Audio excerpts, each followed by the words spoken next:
So we're on. Yeah. Thank you. So good afternoon from the South and welcome everyone to our second research seminar on the origins of contemporary philosophy. I'm Lucas Amaral. I am a postdoc fellow at PUC São Paulo in the philosophy department, and I am also a member of the study group Origins of Contemporary Philosophy, led by Professor Mario Ariel González Porta, and I'm going to be the responsible for coordinating this event during the following days. This event is on its second edition, and we hope we can offer a great experience like we did in the last year. I'm very glad to see my dear colleagues, and I'm looking forward to hear them, learn and discuss with them. And as you can see in this edition, we'll have a wide variety of discussions from neo-Kantianism, from Kant to neo-Kantianism, to semiotics and also phenomenology. This is not only proves how plural the origins of contemporary philosophy research agenda is, but also proves the necessity for exchange of ideas, such as this one we are starting to create. So on the behalf of our group in PUC São Paulo, I would like to thank you all for your time, and I hope we have an excellent seminar. And before we begin, let me quickly present our guests of today. So we have the presence of Brenda Soares. She's a PhD student at PUC São Paulo. We have Luciana Martinez. She's a research fellow at Universidade de Buenos Aires, Argentina. And Jacinto Paes, a postdoc fellow at Universidade Diego Portales, Santiago, Chile. They'll be our speakers of today. And besides them, in our audience, we have the presence of Bruno Poli, master student at PUC São Paulo, and my co-worker in the organization of this event, who I thank a lot for the partnership. We have also Laura Pellegrini, a PhD student from Universidade Diego Portales, Santiago, Chile, our speaker from tomorrow. Besides her, we have the presence of Lucas Bacará, a PhD student at the Universität from Austria, who participated in our last edition. And we have also our dear colleague, Rafael Borchers, who is a PhD student at Leipzig University. So today we will have 3 talks, which will proceed as follows. The speaker has around 30 minutes to present, followed by 15 minutes on discussions, right? And after all these 3 talks, we may open one more round for discussion in case we have time. And of course, if you in the chat on YouTube chat, you are welcome as well to comment and send questions for us via chat. We will read these questions and comments and answering them in the end. Brenda Soares is going to open the roundtable today, presenting her paper on Hille as a trace of the constancy hypothesis in Husserl's thought. So Brenda, thank you very much for participating of our event, and you have the floor. Thank you, Lucas. I'm just share my screen with you guys. It's all good? Okay. Perfect. So good afternoon, everyone, and welcome to my talk for the second research seminar of Origins of Contemporary Philosophy. First, I would like to thank you for the inviting to participate in this event and for all of you who are present in the audience. Today, we'll talk about Hille as a trace of a constancy hypothesis in the Husserl's thought. So, why I did choose to talk about this? My doctoral thesis is about the Lithuanian phenomenologist Aaron Gurvich in his criticism of some of Husserl's proposals. One of his most important criticisms is about the concept of feeling, since he used the Gestalt theory regarding the refutation of the constants hypothesis. Before we get too deep in this, I would like to point out that this is an ongoing research, and what I'm going to share with you today are preliminary results. Well, I'm going to split my presentation in two parts. The first part will be about the hypothesis of constants, and the second part will be about the Healy. And keep in mind that both the notion of Healy and the hypothesis of constants are present in works published in the same year, 1913. Healy is present in Ideas, written by Russell, and the hypothesis of constants is in the article On Unusual Sensation and Errors of Judgment by Colegas. I'm going to start in an unusual point. It's part of the purpose of my research to highlight the hypothesis of constants, because I believe that its role is underestimated, and what I would like to show is how relevant it is in the scenario of psychology and philosophy in the 19th century and the beginning of the 20th century. I believe it's important to know why it was needed, how did it appear, how was maintained for so long, and why its reputation is so important. Let's start with the constancy hypothesis.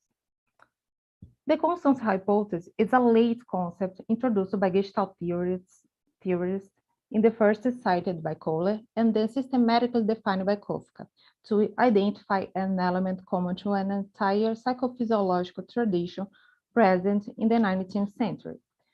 The thesis there is a constant connection between stimulus and sensation. But what would this idea create?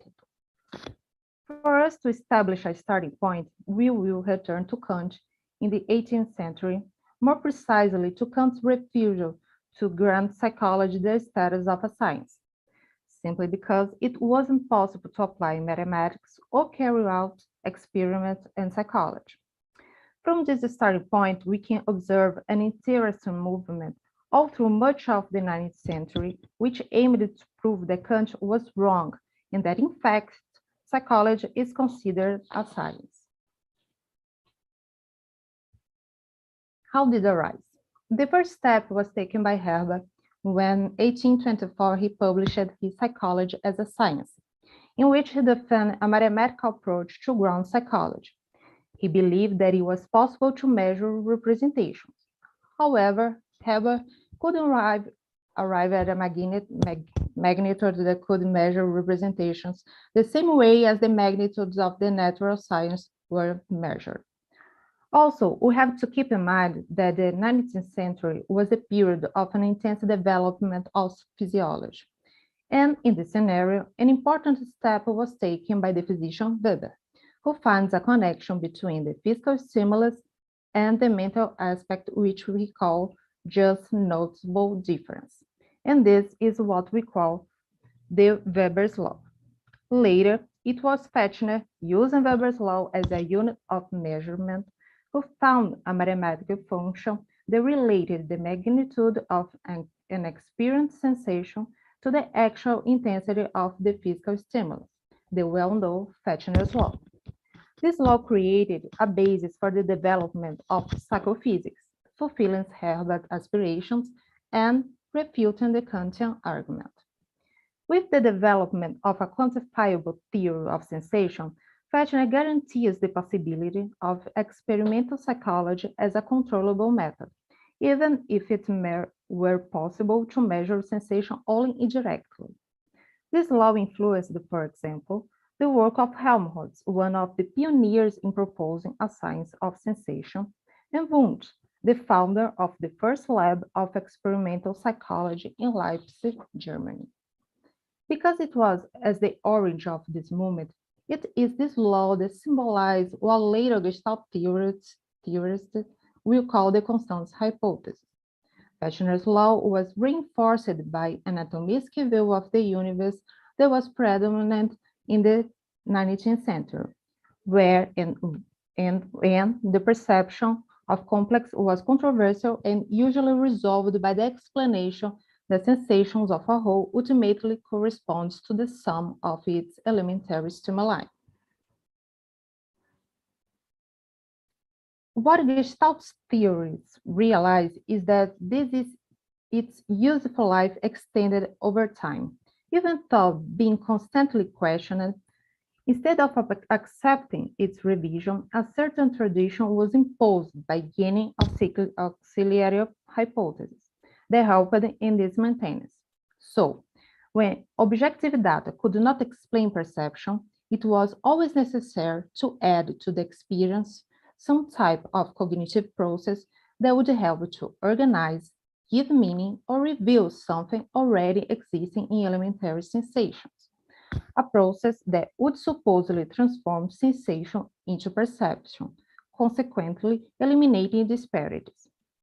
When the constancy hypothesis is recognized, we have to question not only the elements of sensation, but also the role of the intellect in the structure and organization of perception, as they are two sides of the same coin. That is, each element of this dichotomy reinforces the other.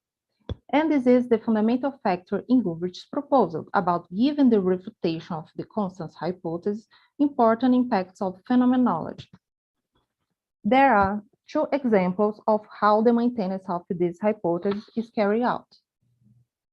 The first one is the interpretation hypothesis by Helmholtz, in which Helmholtz differentiates sensation and perception.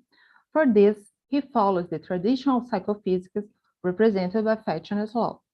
Despite denying that pure sensation is sufficient to guarantee a perception, Helmholtz presupposed its existence as a starting point for the construction of perception.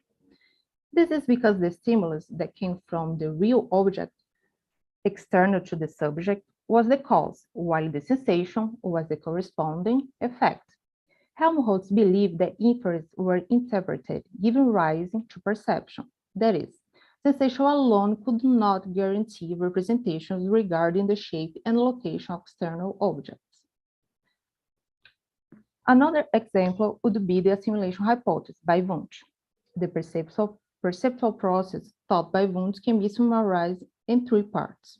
The first is called colligation, a kind of connection of several elementary sensations according to their frequency and constants. The second one he named synthesis, when a unitary whole is built from the sensation connected by the colligation, giving rise to a new element that is formed by sensations, but not reducing to them. Finally, Wundt defended analogy as a third perceptual act, which depends on the previous two. The analogy would have the role of connecting with previous experience and from them producing a new perception. There is, our previous experience would provide us with a schema that our new experience would only fill in with a new perceptual information. According to Berlin School, the objective of this hypothesis determines its content because although it recognizes that the sense organs provide only the sum of the sensation without units, what we find are defined objects in our perceptual field. So, the only explanation is that our previous experience added something to the sum of the sensation. The refutation. It's when Wartmeyer discovered the fifth phenomenon, which describes the perception of apparent movement, that the Berlin School manages for the first time to experimentally reproduce a purely phenomenal relationship. He published in 1912 an experiment in which individuals are exposed to lights that flash alternately as a short interval, and so it is possible to see the movement. This is the fifth phenomenon.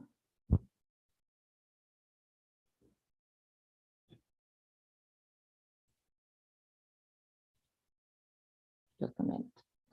Okay. Wartmeyer does not manage to systematize his theory, but argues that from this phenomenon, it is possible to deny that each part of the perceived structure corresponds to one or more sensory data that could first be experienced in isolation. This position goes against the elementist theories.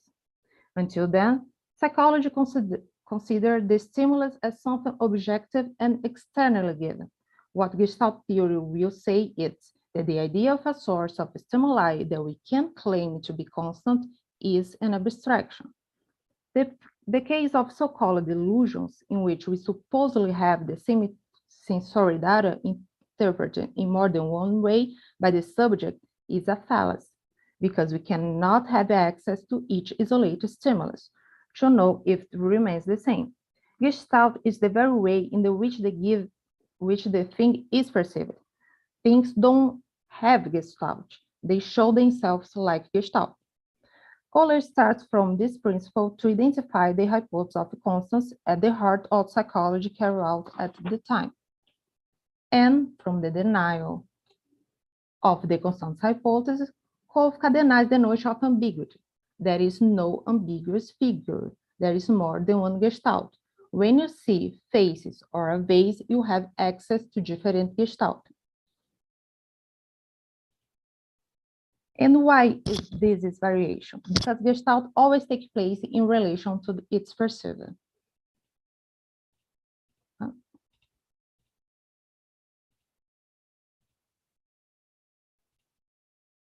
Okay. In ideas, Husserl divided the experience into two layers. The first consists on sense data, and therefore unintentional. That is devoid of meaning and therefore needs the second layer, this one intentional, that animates the sense data by bestowing meaning to them. This duality is placed in the matter form or Hille-Morphy binomial. Hille, as a nomenclature, has the function of differentiating itself from the stimuli objectively taken by the natural science. However, this distinction generates confusion, since Husserl used the term Empfindungsdaten, which refers to sense data to characterize Hille. Although Gubich does not claim that Husserl held this physiological form of the constants hypothesis, he does claim that Husserl maintains a version which rejects only its scientific formulation while continuing to assume the presence of an unequivocal correlation between external stimuli and sensorial contents of the perception.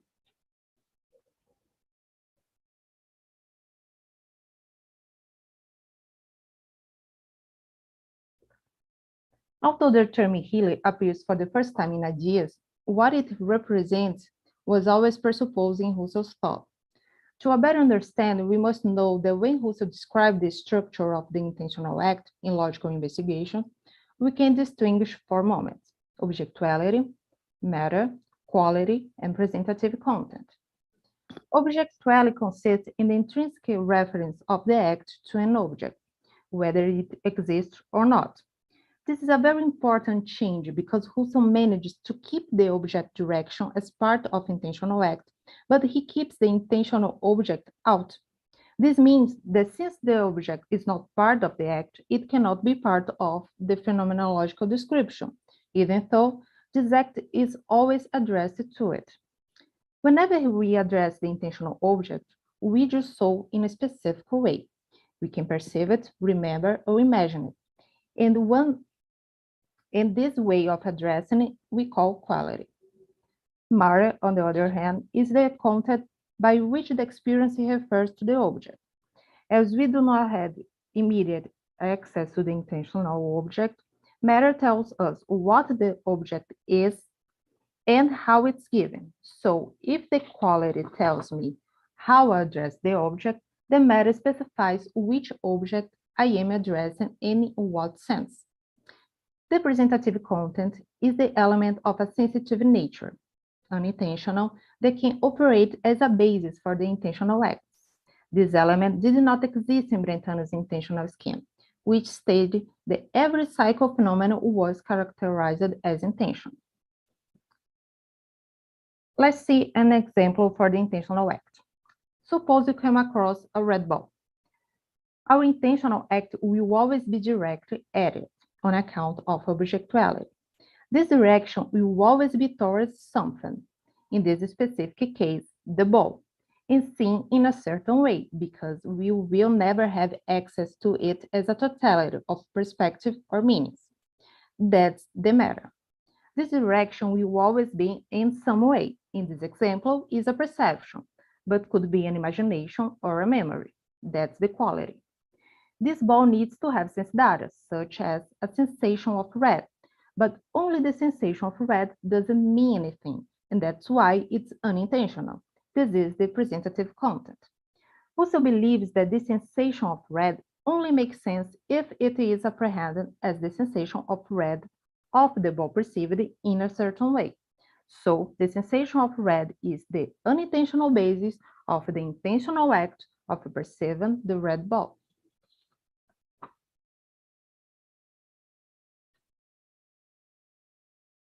The different combinations between these moments will reveal different types of acts that can intertwine in different relationships. One of the ways of classifying acts performed by Husserl is between signative and intuitive acts. In the case of the signative, the presentative content will have the character of a sign, in which there is no coincidence between the sign and what it designates. This allows, for example, that the same meaning can be expressed in different ways, in different languages and different alphabets.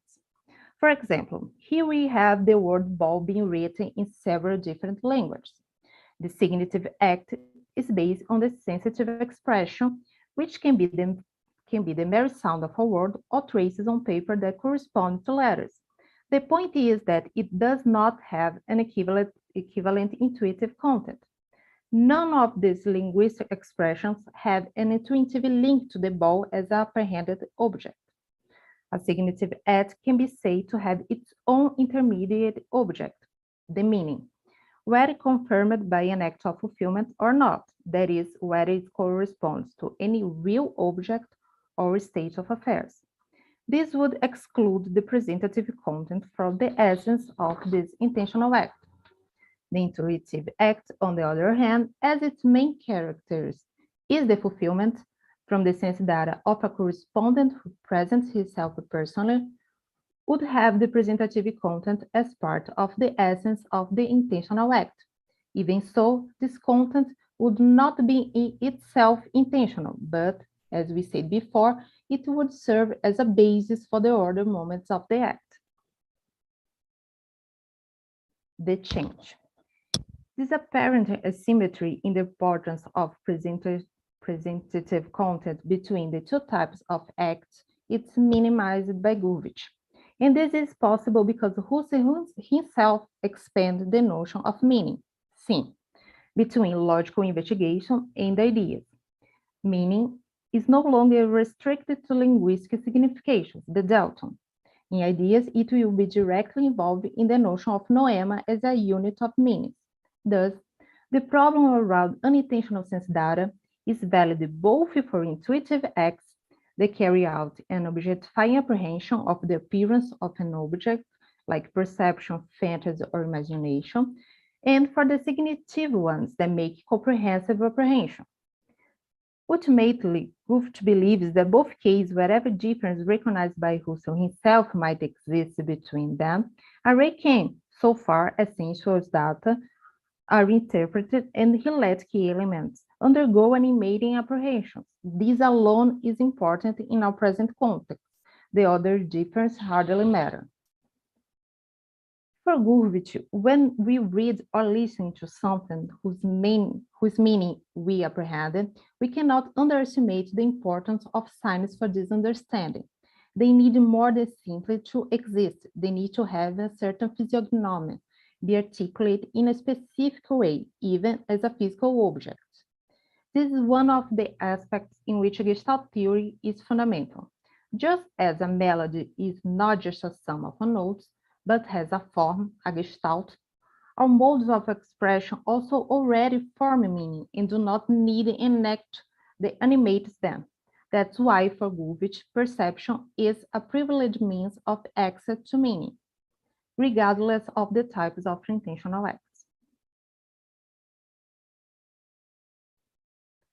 Gurvitch said to us, if Chinese letters are present to me, the difference between me and one who knows Chinese, it's not only that he understands them and I do not, but the letters also look different to him than they do to me. So, if the sense data is organized and articulated by meaning bestowing and understanding acts, it cannot be said that the appearance of the word on paper as a physical event is with the respect to its sensual aspect. left unchanged by the animating acts. In this case, the mental aspect of the expression forms and articulates its physical aspect.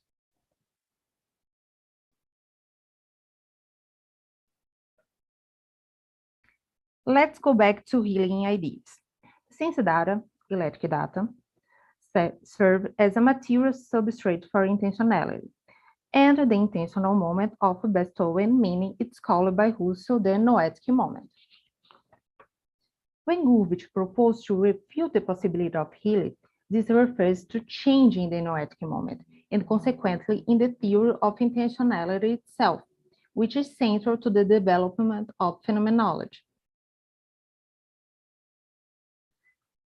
Gurvitch says, after the distinction between Healy and Morphet has been abandoned, the term noesis extended to the experience act of consciousness in its entirety. Every act of consciousness as a real psychological event is a noesis to which corresponds a noema, as intentional correlate. The concept of intentionality refers to this relation between noesis and noema. It designates the peculiar nature of the noesis, which is to be in correspondence with a noema in such a way that one and the same noema can belong to a plurality of noesis. This refutation of healing in general has important consequences, because acts of consciousness as psychological events do not consist of a true strata, a electric one and a noetic one. A separation between Healy and Morphet is not even abstractively possible, for disregarding Morphet and concentrating upon Healy alone entails a change in what is given. In describing what is given is at the heart of the purpose of phenomenology.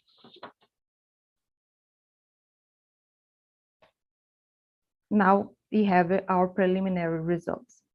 The exclusion of Healy has the consequence that noesis loses its meaning bestowing character, and there is a change in the conception of what intentionality is.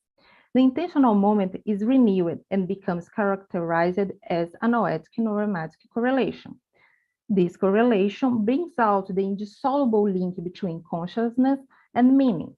In other words, all consciousness does not give meaning to amorphous sense data, but has access to a meaning embodying them through the correlation between the acts of consciousness and the noematic sphere of meaning.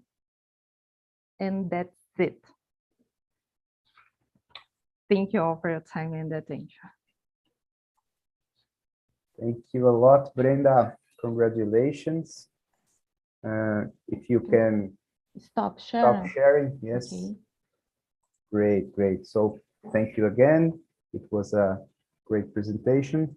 So now I'll open the session for questions or comments. If anyone here in the room has anything, you may do it now.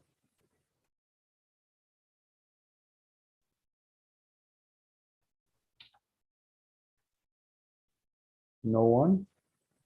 Oh, I was very clear. Oh, no one understand anything. There's only two options. There are the options, right? Yeah.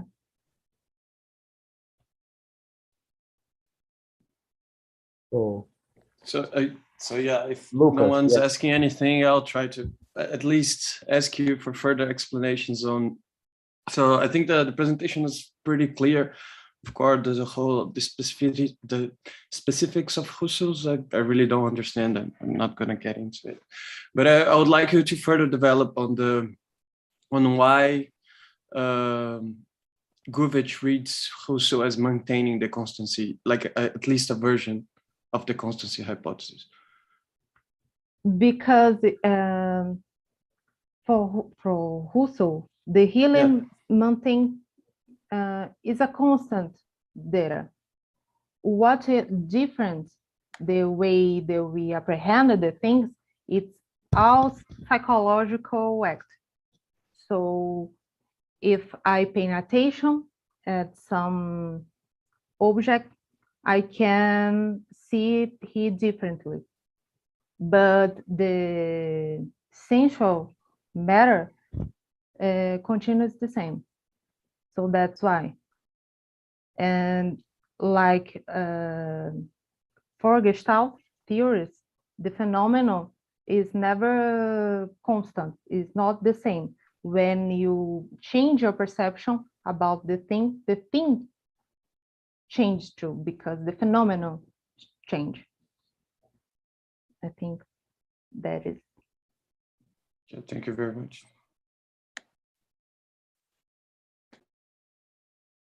So if anyone else has a question or a comment to make to Brenda.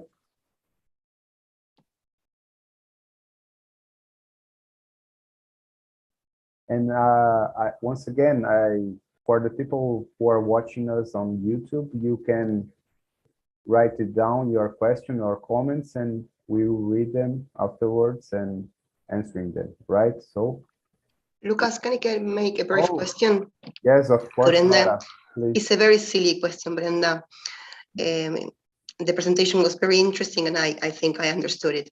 My question is on the status of the hypothesis. I was wondering whether it was like certain kind of assumption, that is to say, the constancy hypothesis means that we need to assume these constancies so as to explain the fact of the phenomena, of whether it was like something proved, like which was the epistemological, let's say, status of the hypothesis. The hypothesis of constants, it's proved by Fechner with some mathematical formula that I'm not really in mathematics, but it works. The thing is, if we go and think about the things in the way the natural science thinks, the hypothesis maintains.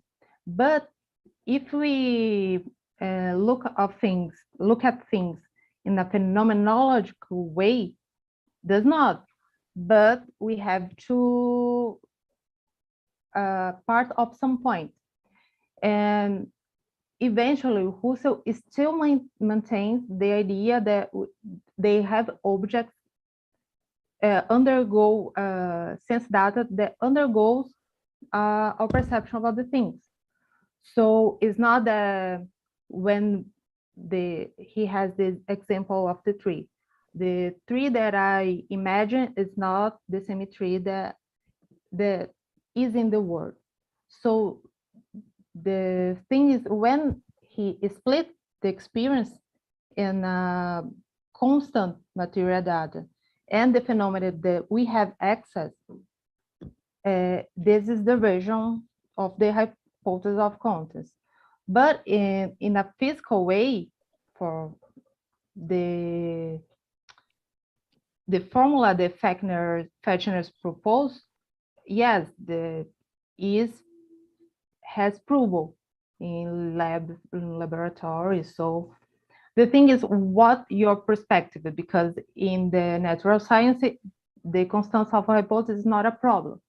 The problem is the way we perceive the world and the phenomenon. I don't know if I... Yes, absolutely. Thank you. Great. So anyone else has a question or comment to make? And as I said, after Lucas, all right. So yeah, so if nobody's asking, I'm gonna just annoy Brenda a little bit. Yeah. Just because I find it interesting. I'd like you to further explain on the distinction between the interpretation of the hypothesis in Wundt and Helmholtz that you're explaining at the beginning of your paper, when you talk about like one understand it as a means of assimilation and the other one is analogy. And the analogy argument is very important in the 19th century psychology. So if you could. Yeah, the Helmholtz, like it's an interpretation of the signs of a word. So we capture this data and then unconsciously, in the way that we don't know, we interpret this data and transform sensation in perception. For Wundt, it's another issue because it's a logical aspect involving. So we indeed get this data, the colligation, we go and have the sum of the data, and then we create another thing with this data, but he never explained how we do that. So I grab some sensorial confusion material, and then I create a thing. But that the thing is that everything, in every time that we see something, we have to create endless things. So we have the analogy when our memory, our past experience go and just fill in with the data that we go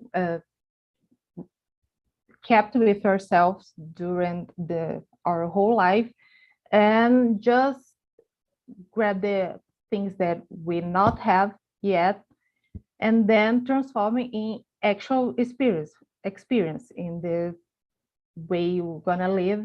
The new experience is gonna be know it, but always with the reference with the previous experience and previous sensations that our logical process maintains with ourselves. I don't know if I explain, but for Wundt a little more complex because we have the capacity of create things and not just interpret. And then I think that our knowledge has the very important task to do, and it's the way that we build the world.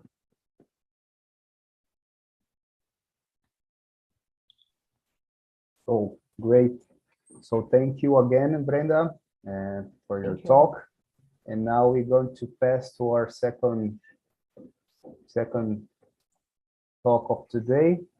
That is going to be Luciana Martinez, and she will be talking from her title, Kant on Axioms. So Luciana, thank you very much for your presence, and you have the floor. Hi, everybody, and thank you very much, Lucas, for accepting me in spite of the fact that I am again talking about Kant. I'm sorry, next time I will do the step and try to speak a little bit about the contemporary thought or philosophy, but this time it will be about Kant again. It is about the Kantian concept of axiom. In particular, I will talk about this concept in a particular context, which is the mathematical context, because we can also find some text in which we can find an explanation of the concept of axiom and the axiomatic in general from a logical point of view. And I am currently studying those texts, but this work will be about the mathematical concept of axioms. So let's read. In 1762, as you may know, Immanuel Kant wrote a text for the following competition of the Berlin Academy of Sciences. In order to participate in this competition, philosophers had to pronounce on the possibility of achieving in metaphysical research the kind of certainty that mathematical knowledge had already conquered. Our philosopher approached the subject from a methodological perspective and developed some aspects of a thesis that he would revisit in the Critique of Pure Reason almost 20 years later. According to this thesis, the procedures that are successfully employed in mathematical research are inconducive in the domain of metaphysics. This thesis is developed in detail in the section entitled The Discipline of Pure Reason in its Dogmatic Use of the 1781 text, The Critique of Pure Reason. For Kant, the success achieved by mathematics in its investigation is based on the procedures that lead it. These procedures include the use of definitions, axioms, and demonstrations. The philosopher argues that in metaphysics, none of them are feasible as mathematics conceives them. With regard to definitions, it is noticeable that Kant developed a strict sense of this term, which is the one he finds in particular at the beginning of mathematical research. A definition is a concept that has certain specific perfections. In particular, it's a concept that is distinct, detailed, original, and set within precise limits. The clarification of concepts that takes place in metaphysical research or in a propedeutic research for metaphysics, such as this one we find in the critical text, constitutes a good and fruitful explanation of such concepts. However, this philosophical approach deals with already given concepts so that it is neither exhaustive nor original. Kant denominates the way of approaching concepts that can take place in metaphysical research as exposition. Secondly, mathematical research includes axioms. In the sense in which we understand this term in the field of mathematics, axioms, according to Kant in the Critic, are synthetic a priori judgments characterized by immediate certainty.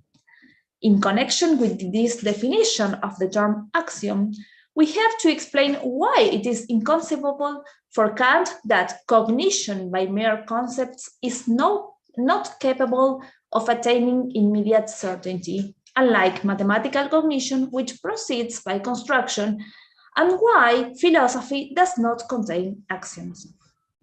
Finally, Kant refers to the notion of demonstration. For Kant, a demonstration is an exhibition in intuition. Our philosopher recovers the etymological sense of the term. On the one hand, in Kant's texts, one notices the difference between the mathematical, technical sense of this term, which is explained in the first Critic, and the empirical sense associated with the practices of the natural science, which is outlined in the Critic of Judgment.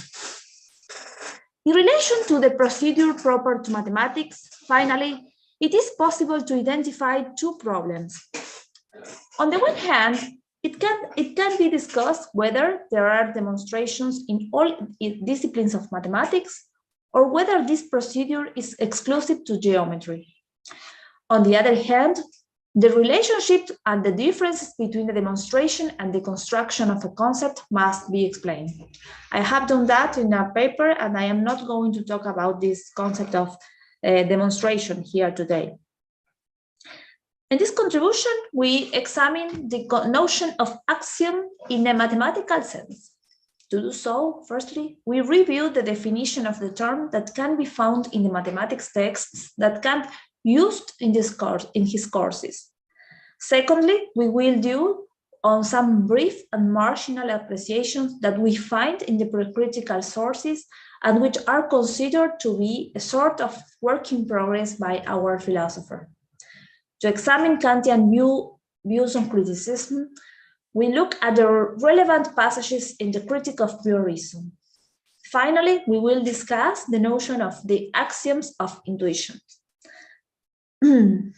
Well then, definitions of axioms provided by mathematicians. One of the philosophers who must be considered in the first place if we want to examine the peculiarity of Kant's positions on the mathematical method is Christian Wolff. There are several reasons for this. On the one hand, Wolff was considered the main supporter of the thesis of the methodological monism of mathematics and philosophy, the discussion of which is the axis around which Kant developed his remarks on axiomatics. Secondly, from Kant's earliest writings in the subject, Wolff is presented as the explicit adversary of the philosopher from Königsberg. On the other hand, his texts were the source for the mathematics courses that Kant taught during the 60s. We will rely especially on the latter reason for considering Wolff's texts as the source for understanding the mathematics of the time. The books that Kant would have used in his lectures are entitled Der Anfangsgründe aller mathematischen Wissenschaften, published in Frankfurt and Leipzig in 1710, and Auszug aus den Anfangsgründe aller mathematischen Wissenschaften, published in Halle in 1713. Kant would have chosen to use the Auszug for his lectures, and this text would be the references for Herder's notes, which are the transcriptions of the lectures that are currently available and with which we will work here. Wolf explains that principles are obtained directly from definitions, whether they are definitions of words or of things. Thus, for example, from the definition of the circle, I can know that all lines from the center point of the circle to the line of its circumference, that is already radius, have the same length. This is a necessary truth and is known from the mere definition of the circle. For Wolf, it constitutes a principle. A principle teaches how something is, or that something can be done. Principles that refer to the characteristics of things are called axiomata, while principles that refer to a possible act or action are called postulata. Since these principles are immediately derived from definitions, they do not require any proof. The truth of them becomes clear as soon as we attend to the definitions from which we have derived them.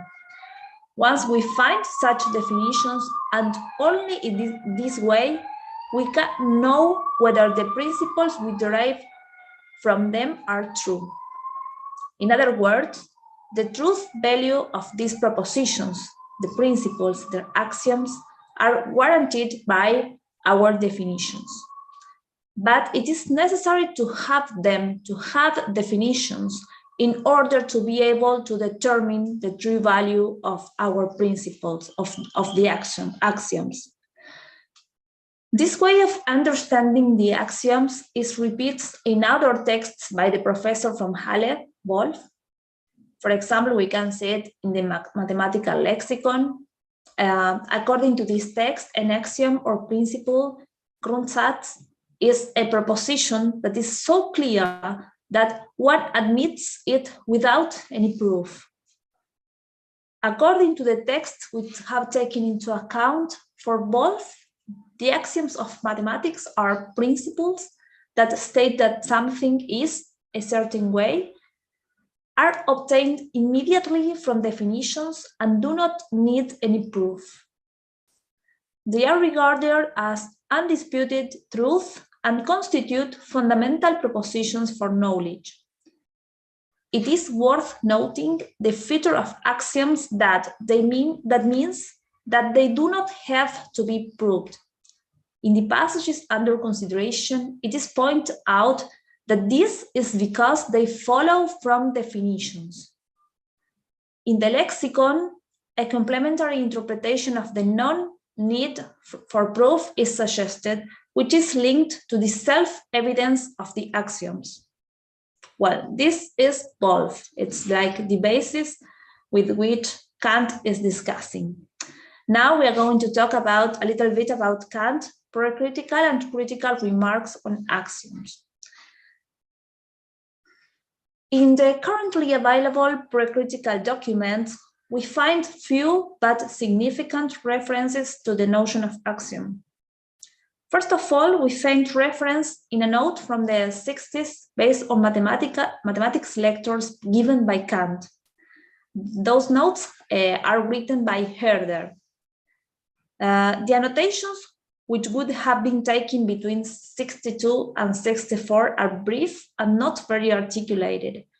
There are, however, some interesting indications about the nature of the axioms. These are presented in the context of an examination of mathematics, which reviews the nature of its object and its manner of arguing and exhibiting arguments.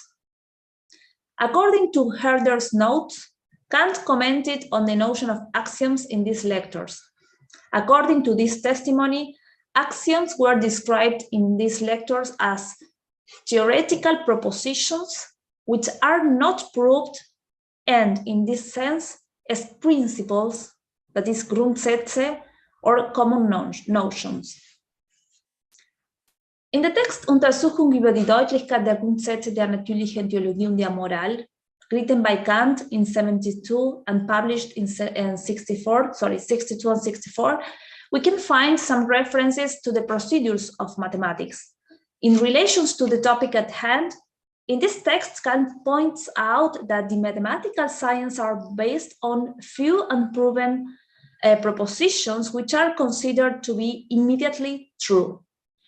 The philosopher mentions in this text two examples which say, first, that the whole is equal to the total of its parts, and second, that between 2 points, we can only draw a single straight line. As we shall see, this second example will be a favorite of Kant in the Critic. Moreover, he adds that the mathematicians declare these principles undemonstrated at the beginning of their investigations and thereby establish that only self-evident propositions are assumed to be true and that everything else is rigorously proved. Well, now we have this kind of axioms taken as undemonstrated and self-evident propositions that are to set at the very beginning of the mathematical research for Kant. In texts of the following decade, the explanation of the concept in question is more detailed and better linked to its critical version. Moreover, there are some novelties with respect to the Wolffian view. In a reflection from the beginning of the silent decade to begin with, we read that axioms possess a primitive certainty. In another annotation by Kant written sometime in the same decade, axioms are defined as judica intuitiva a priori. In the same note, it is pointed out that analytic discursive judgments, such as the principle of contradictions, do not qualify as axioms. And among the synthetic principles, only the intuitive ones constitute axioms. For this reason, philosophy, whose principles are achromatic, has no axioms. In the same way, in a reflection on metaphysics of the same decade, axioms are also presented as a class of synthetic propositions that are not proved. Likewise, in a reflection of the second half of that decade, Kant defines an axiom as an immediately true intuitive a priori judgment.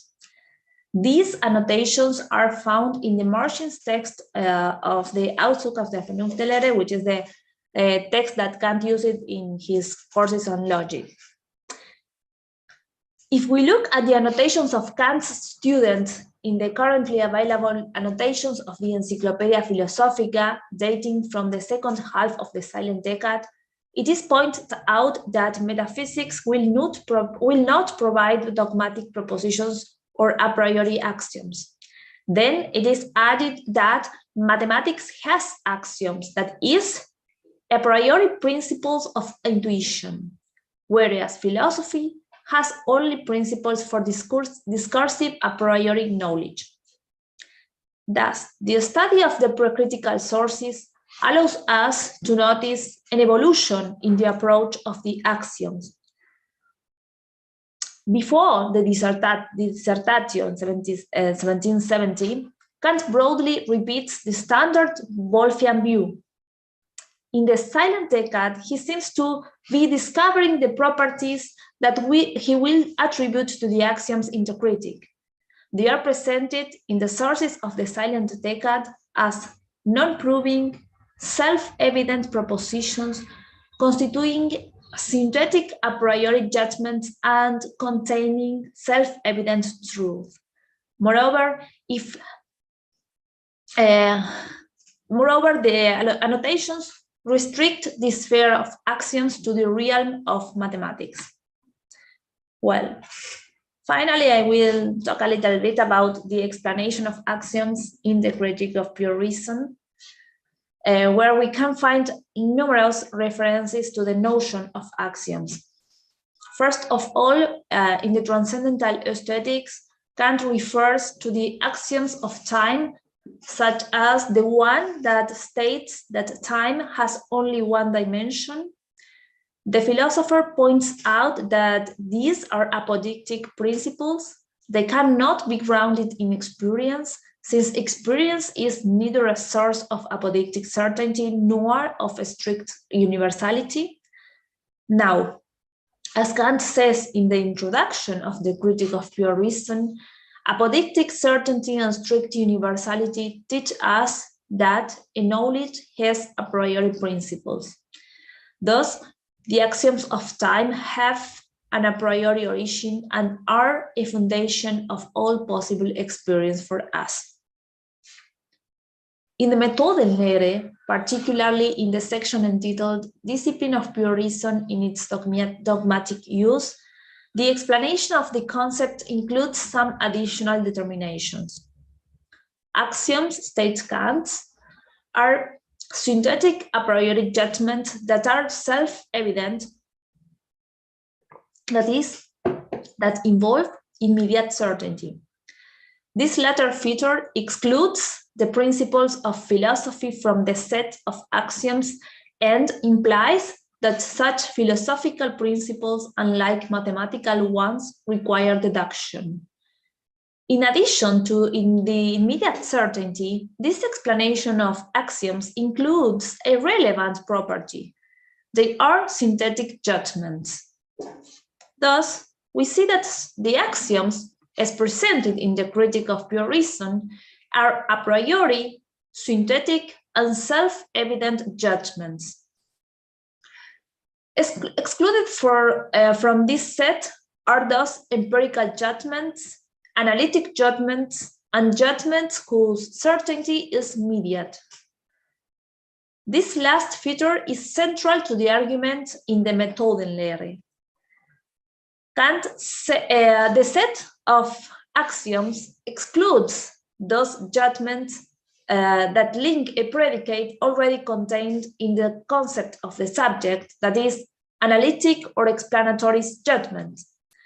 The synthetic a priori judgments are those of mathematics, such as the one that says that 3 points share a plane, and those of philosophy, such as the one that says that what happens has its cause.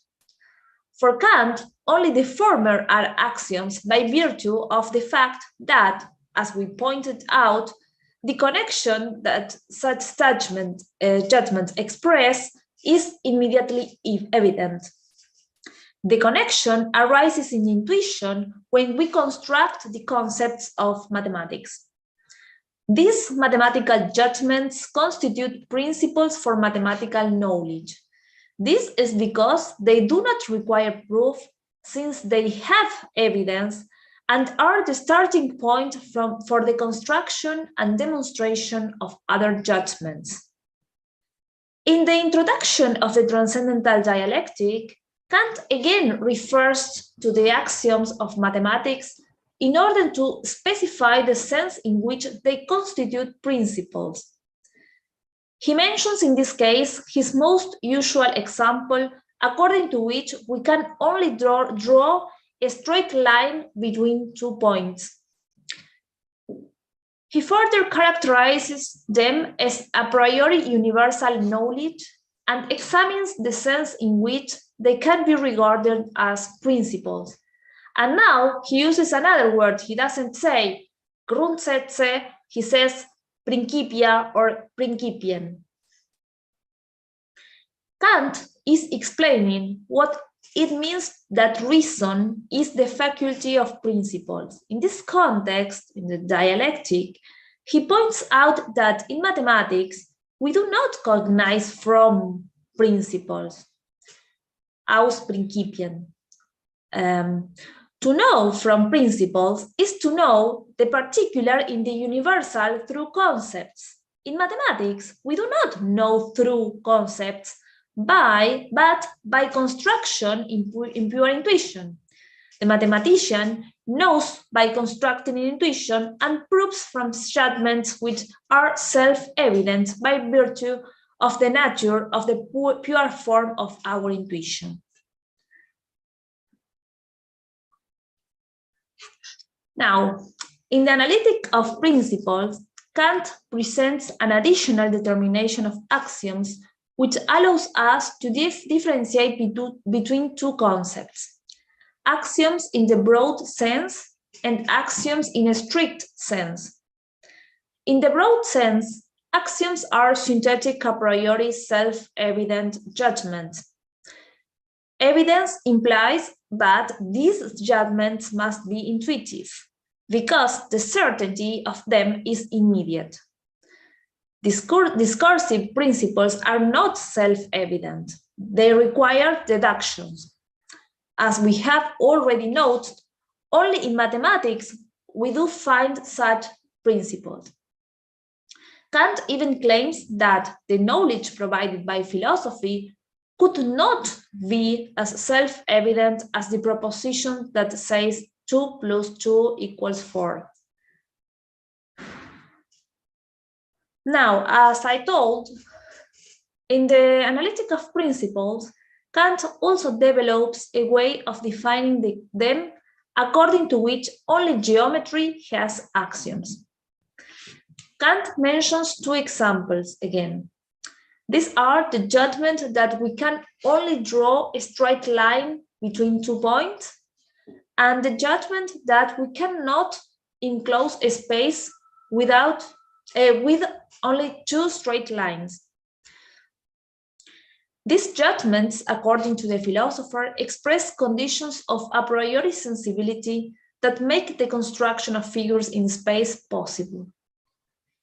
The additional determination that leaves the judgment of arithmetic outside the set of axioms is that of their universality. Kant notes that arithmetic has numerous synthetic, immediately true propositions. However, these propositions do not have universal scope, but they are singular judgments. Their content is a unique way of synthesizing the homogeneous. Kant proposes to call them formulae. Arithmetic contains analytic judgments such as the one that an equally added to another equally results in a third equally. Formulas are not such analytical judgments, but, like axioms, contain a synthesis. The example the philosopher mentions is that of any sum, such as 7 + 5 = 12. Kant explains that the synthesis contained in this judgment can be realized in only one way, and that if a formula were an axiom, then we would have infinitely many axioms. Well, there is another part which is about the axioms of intuitions, but I think I will just read the conclusion because it's a little bit too long and it could be boring to read the whole text. Let's go to the conclusion. In this article, we have tried to elucidate what is the mathematician notion of axiom that is impossible for Kant to have in the realm of philosophy. To do so, we began by examining the definitions of one of the mathematicians Kant consulted, namely Wolff. Wolff defines axioms as principles of knowledge which are obtained from definitions, are self-evident, and need no proof. We have seen that Kant maintains this definition until his dissertation. But From then on, he modifies it significantly. For our philosopher, in his critical period, axioms are defined as synthetic, a priori, self-evident judgments. Evidence is the feature that makes them possible only in mathematical research, since the judgments of this science are based on the pure form of our intuition. We have further reviewed two issues that are often discussed in connection with this critical view of axioms. On the one hand, we examined the narrow meaning of axiom, which excludes the formulae of arithmetic. On the other hand, we didn't do this, it's the discussion about the principle, the axioms of intuition. But that's all for today. Thank you.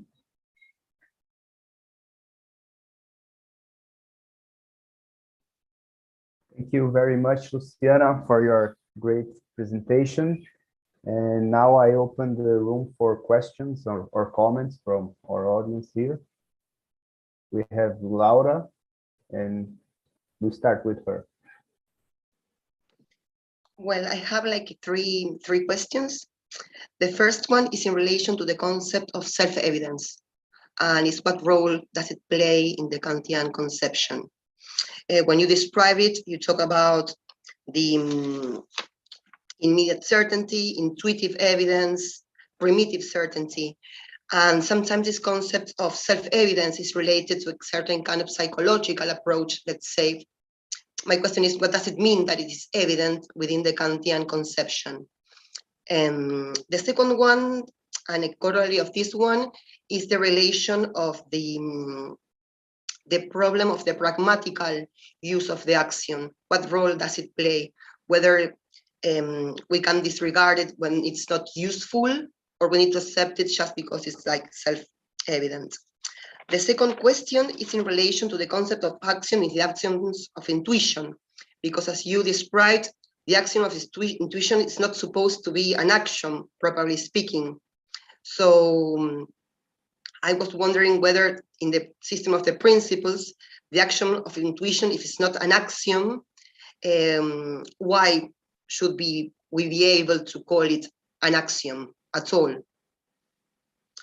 And well, these three questions. Thank you, Laura, for the questions. The third one, to tell you the truth, I didn't read the part about the axioms of intuitions, so that my answer would be my own interpretation of this title, but I didn't read it, so I shouldn't answer your question. Actually, Kant explicitly states that this principle, I start with the third answer, okay? This principle, namely the axioms of intuitions, are actually, or do not actually contain an axiom, in spite of the fact that they are like a ground for all the mathematical axioms. So this is Kant. Kant explicitly says that. So it's not me. It's not me who says the axioms of intuitions are not, or this principle is not at all an axiom, because Kant explicitly says that. And it says that both in the axioms of intuitions and in the discipline. This is the third answer. The first one about the concept of self-evidence, thank you. It's a very interesting question, a very difficult question.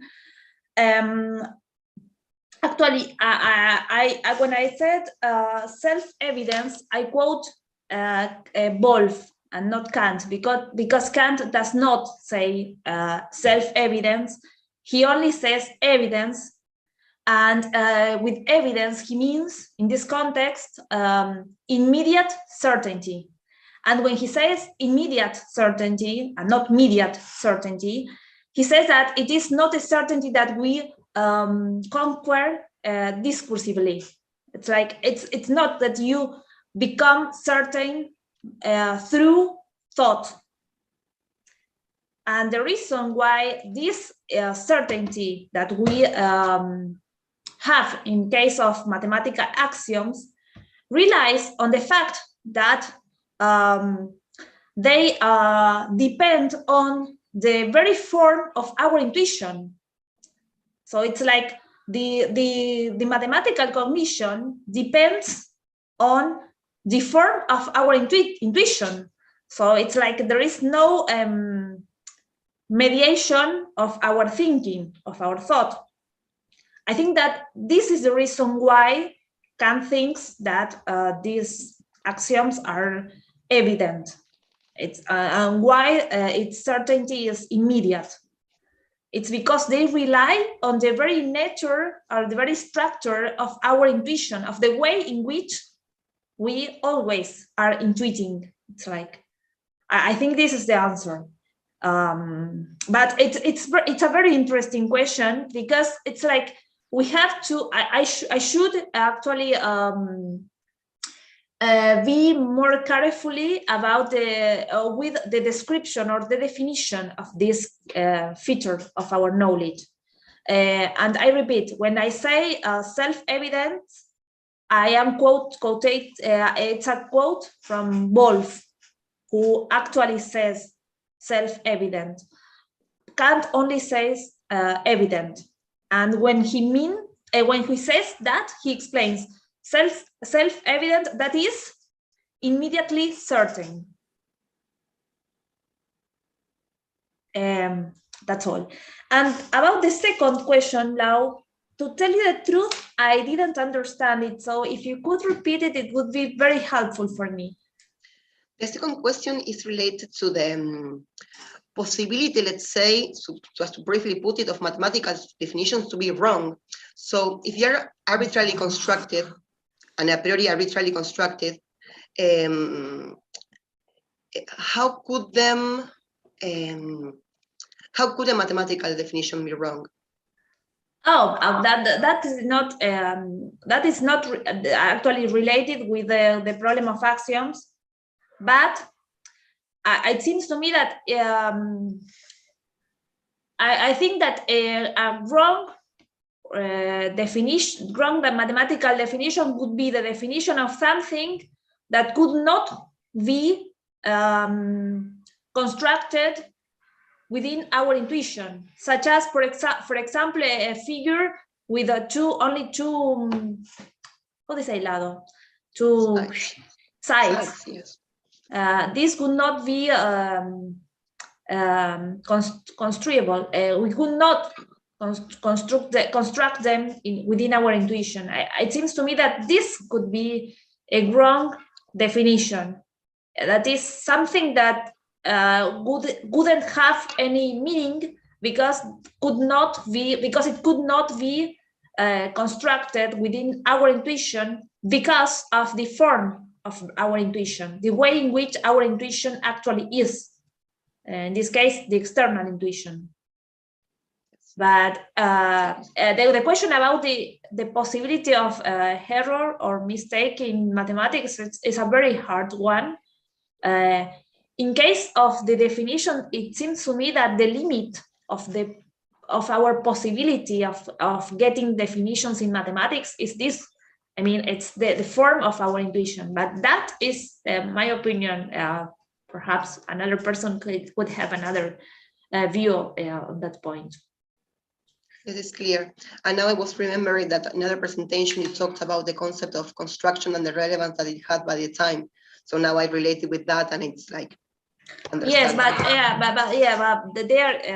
the concept of construction is a problem, because it's like Kant took it from the tradition and redefines it within his own perspective on mathematics. Because what I understood that you were saying is that wrong definitions could not be constructed in intuition. There could not be exhibited. So as to exactly. Yes. Yes. Okay. Yes, I understood it. Thank you.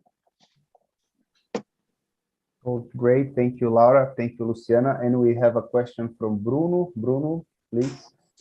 Hi, Luciana. Thanks for the great presentation. If I understood you right, you said that axioms in Wolff's conception of mathematics is a definition. But there are in... No? No, This is no, wrong. it's like, okay. It's like you get an axiom It's like you deduce, you infer an axiom directly from the definition. Yes. Okay. Aus the definition. Okay. But my question is still valid. So when he says that, he's talking about nominal or real definitions, which are pretty much discussed. That is in Leibniz, in Schirnhaus, in Spinoza, for example. All of these authors make this distinction of nominal and real definitions, right? And I think some of them identify real definitions with genetic definitions. And so my first question would be, okay, so if the axioms are derived from definitions, what are these definitions, nominal or genetic or real definitions? And the second question related to that is how this would impact the conception of Kant, the axioms conception of Kant in the pre-critical work and eventually in the critical work. So these are two questions. Thank you very much, Bruno. It's a very interesting question, and it is very interesting that indeed Wolff explicitly says that axioms are taken from definitions, whether they are definitions of names or of things. So it seems that he thinks that we can obtain axioms from nominal or real definitions. So this is explicitly Wolff. And to tell you the truth, I didn't deeply study because as you may know, for Kant, we only have real definitions within mathematics. And it's like when you think about mathematics, you say, okay, there we can have real definitions. So, okay, if axioms were taken from definition, they would be taken from real definitions. I do not know exactly if this is the case in Wolff. I mean, it seems that there can be nominal and real definitions, and that we can take or infer or get axioms from both of them. That is very strange.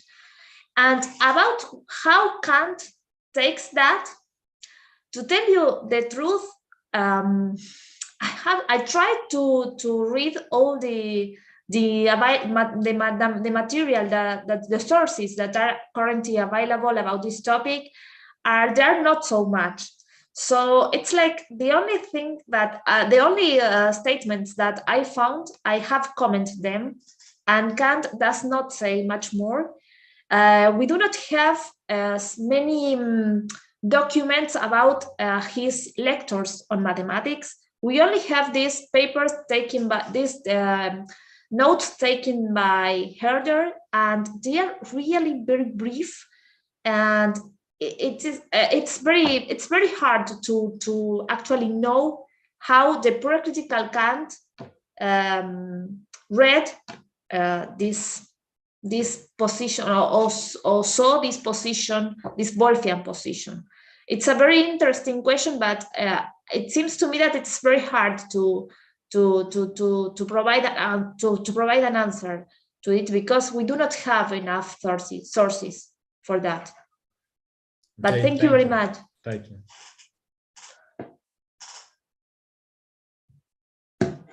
So thank you very much, Bruno, for your comments and questions. And we have time for a very quick one, last question. And if not, we pass to Jacinto. No, so in the end, sorry, could I add a little bit about the last question, because it's very interesting for me, Bruno. It is very interesting to discuss, if you want to discuss or to see the Kantian position on definitions before the Dissertatio. You can see the Deutlichkeit text, Untersuchung über die Deutlichkeit, where he develops a mathematical definition, which is the I don't know. It's like a figure. It's the rombo. I don't know how to say that in in English, but it's like a definition of a figure, of mathematical figure. And it is very interesting because it is clear, a pre-critical view of definition, and it is not evident at all that it's the same view of definitions that Wolf had. So a possible answer to your last question could be to see in the Deutlichkeit, but that's all. Thank you very much. Thank you. I'll take a look in the text and perhaps we can discuss it later. Yes, it would be nice. Thank you. Great. So thank you both for the debate. And now I'm going to pass to our last conference of the day. And we are going to hear from Jacinto Paez. He changed a little bit his subject, but he's going to maintain his theme on neo-Kantianism, but now in the southwest part of the movement, right? Now he's going to present from his title that is called At the Limits of Knowledge, Philosophy and Religion in Southwestern Neo-Kantianism. So Jacinto, thank you very much for your presence, my friend, and you have the floor. Yeah, after all, thanks to you and for the invitation and for being able to present again my research among friends. And despite the change, it is still about the same underlying problem, which is, of course, the possibility to elaborate metaphysical concepts, but on a different take on this problem.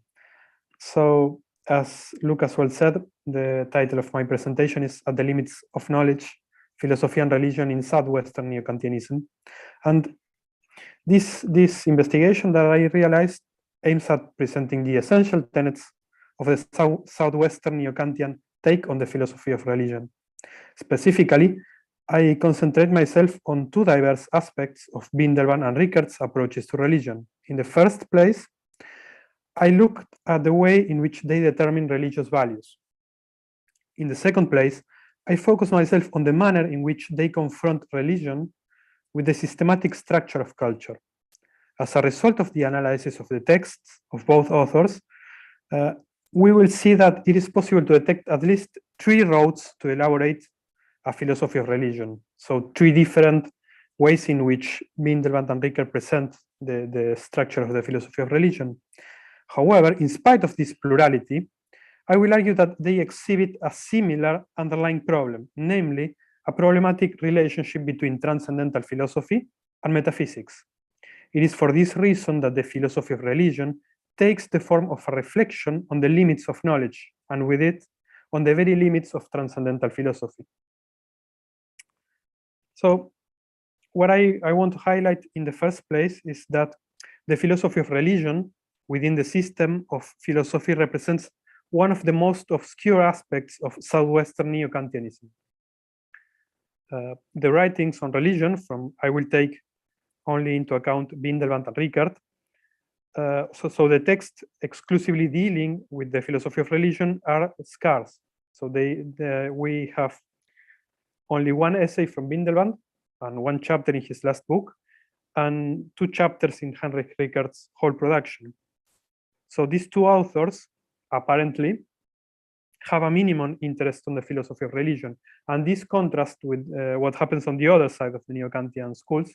In the Marburg School, where Nathorp and Cohen dedicated lengthy books to deal with the grounds of religious experience.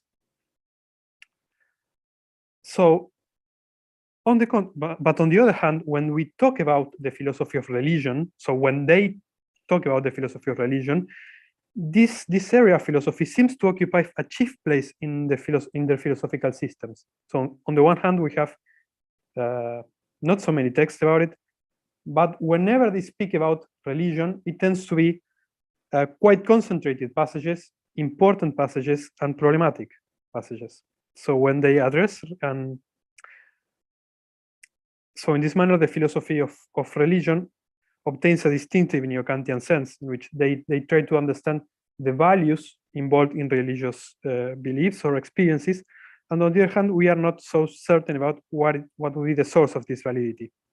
The most salient point in this regard is that religion locates itself in an asymmetrical position with respect to other spheres of cultural life. Scientific, ethical, and aesthetic values regulate our earthly life. In the philosophical vocabulary, they provide the form of experience. In contrast, religion claims to direct our gaze to what is beyond experience. It seeks the meaning of immanent life in what transcends this life. In this way, religion depicts a specific transcendent, not transcendental, meaning absent in the other dimensions of culture. This will represent the original asymmetry between the spheres of culture and religion. And this, as I will show, is what creates one of the most daring problems in the philosophy of culture. It is precisely because of the aforementioned reference to transcendence that religion does not allow itself to be treated like other spheres of culture. Unlike them, religion is in direct competition with philosophy. Like philosophy, religion attempts to provide an encompassing framework for cultural life. The difference is that religion resolves in transcendence that which philosophy tries to realize in a purportedly immanent manner. Moreover, unlike philosophy, it does not do so by employing either a critical method or a conceptual discourse. Religion occupies a problematic, undefined position.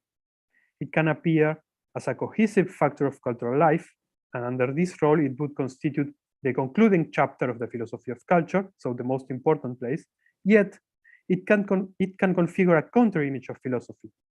Due to this dubious position in the cultural system and the above-mentioned interplay between transcendence and immanence, religion brings forth one of the most complex aspects of this neo-Kantian development of transcendental philosophy.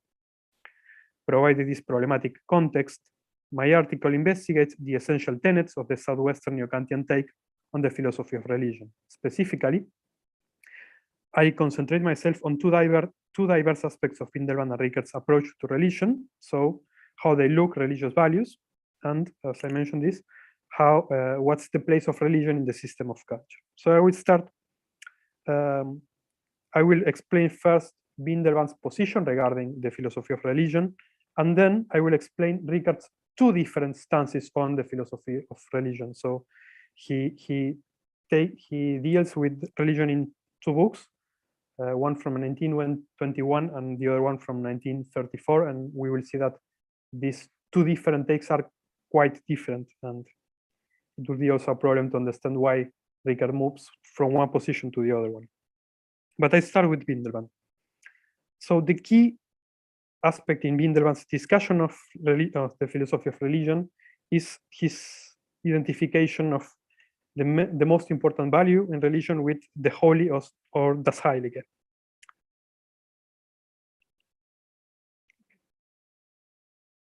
So briefly, to those who are not well acquainted with Windelband's philosophy, I will speak about really briefly about his definition of philosophy.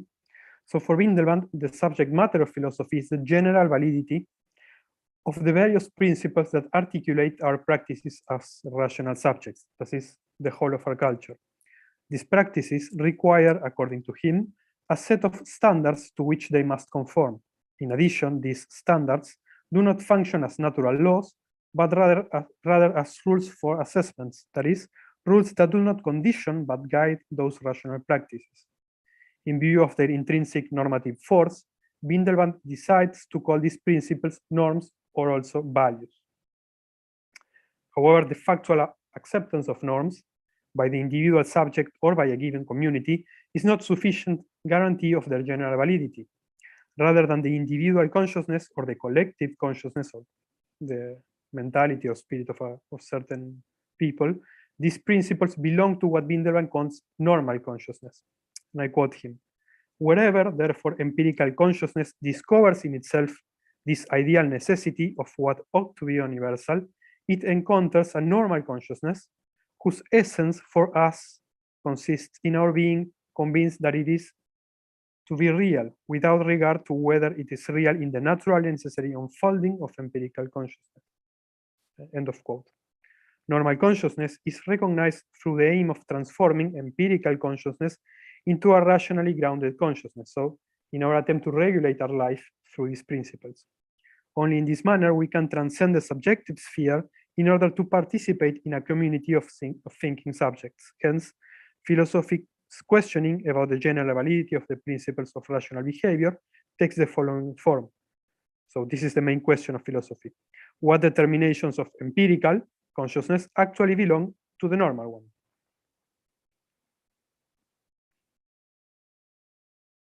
So one may ask here, what's the source that we have to, in order to find these principles?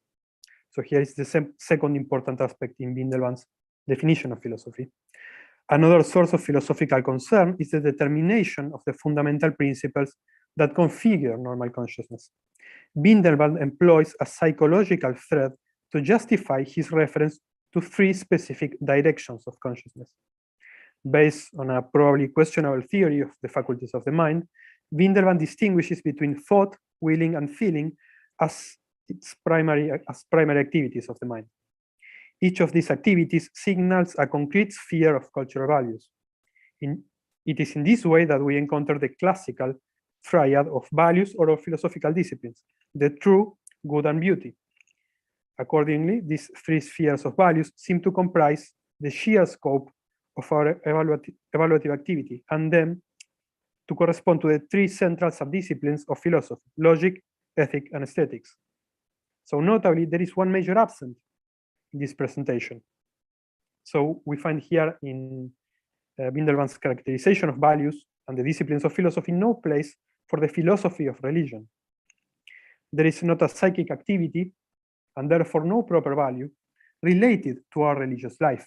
In this tripartite schema, philosophy of religion secures for itself no visible place. So in what concerns Windelband's philosophy and why it would be problematic to speak about a philosophy of religion, we find in principle two distinct problems. First, the problematic character of divine consciousness. So in all his characterizations, empirical, collective, or normal consciousness, there would be no ground to understand what would be or what could be a divine consciousness. So there are some I quote them in the long paper, some passages in which Windelband speaks about the possibility of a problematic absolute consciousness, which would be the final aim of a normal consciousness, but this possibility always remains problematic. Secondly, we find a lack of a psychic function associated to religion. It is because of this lack that we are unsure what value assigned to religion. And yet, the treatment of the problem of religion occupies a preponderant role in Windelband's final book, or Windelband's last publication, called Introduction to Philosophy.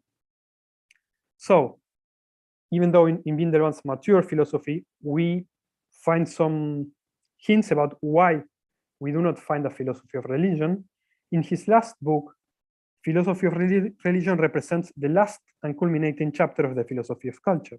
So, in principle, we have a problem here, at least related to Windelband's corpus. The introduction is no exception to Windelband's architectonic of psychic functions. So Windelband keeps this theory. Windelband still identifies three fundamental psychic functions, and through them, three fundamental spheres of valuation: logical, ethical, and aesthetic valuation. The analysis of these values provides us with an understanding of the guiding forces of human life: science, morality, and art. Nevertheless, in this book, Windelband claims that religion possesses a value of its own, namely the holy, das Heilig. Windelband's solution to this conflict reads as follows. The three core values already mentioned correspond to the architecture of our evaluative activity. To this extent, they regulate the content of our psychic life. The holy, on the other hand, is concerned with the form of valuation. It is for this reason that the holy does not require to be grounded on a specific psychic function. That is to say, holiness comprises a form that the other values can obtain or be imbued with. The whole is therefore the value of the other values. Each of the guiding principles of culture, the true good and beauty, can acquire therefore a religious form. However, none of these forms succeeds either in itself or in their conjunction in completely exhausting the religious impulse. What is specific to religion and presents whenever values assume a religious form is the reference to the outwardly, and I quote Windelband. If one asks for the common characteristic of all those evaluations which in this way possess a religious coloring, it is always the relation of the values to a suprasensible, supra-empirical, supersensible reality. End of the quote. The value of the holy corresponds to the normal consciousness, but seen as if it were a transcendent reality. Values are imbued with the aura of the sacred insofar as they surpass the dimension of existence of the individual and society. Hence, what is holy, and this is something also important and interesting, is reason itself, no longer understood as an ideal, but as an extra-mundane reality. The goal and the systematic place of religion in culture is linked to this characterization. Okay. So as we have seen, the impulse that originates the religious formation of values seems to be the same one behind the transformation of the empirical consciousness into a normal one. Let us recall that normal consciousness, as such, remains a normative ideal, that is, it functions as a regulative horizon of history. This consciousness ought to be realized in the concrete world, and this realization takes the form of a dialectical confrontation. Windelband affirms, in a relatively simplistic manner, to tell the truth, that progress in consciousness is driven by the struggle between individual consciousness and collective consciousness. In this conflict, the individual recognizes that the social norm does not conform to a true valid principle. Therefore, the individual seeks to overcome the prevailing norm. This overcoming cannot consist in the mere affirmation of individual will, but takes the form of a reference to a transcendent instance. So he qualifies this resource by stating that it is the origin of various illusions. However, simultaneously, he encounters no problem in associating the name of Socrates himself with the dialectic between the individual and the social norm. Religion and philosophical thought go hand in hand. Windelband is not interested in arguing that religious experience can represent an origin or antecedent of philosophy, but he stresses that our impulse towards validity or general validity could have, in a sense, a reference to the holiness of reason. So the problem of the validity of this value is a result of a problem of philosophical consciousness itself. This is what justifies the lofty seat of religion in the system of culture.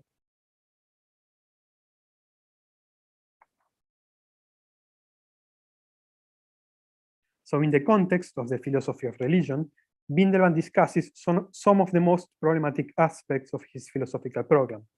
It is precisely in this context that Windelband develops, for one last time, his vision regarding the relationship between reality and values, that is, between the reality and what is ideal. Windelband's conception of values requires that they cannot be completely identified with reality. It is not only that normal consciousness fails to identify itself with absolute consciousness, thus leaving open the need to travel an infinite path. If it were to do so, it would lose its character of consciousness as such.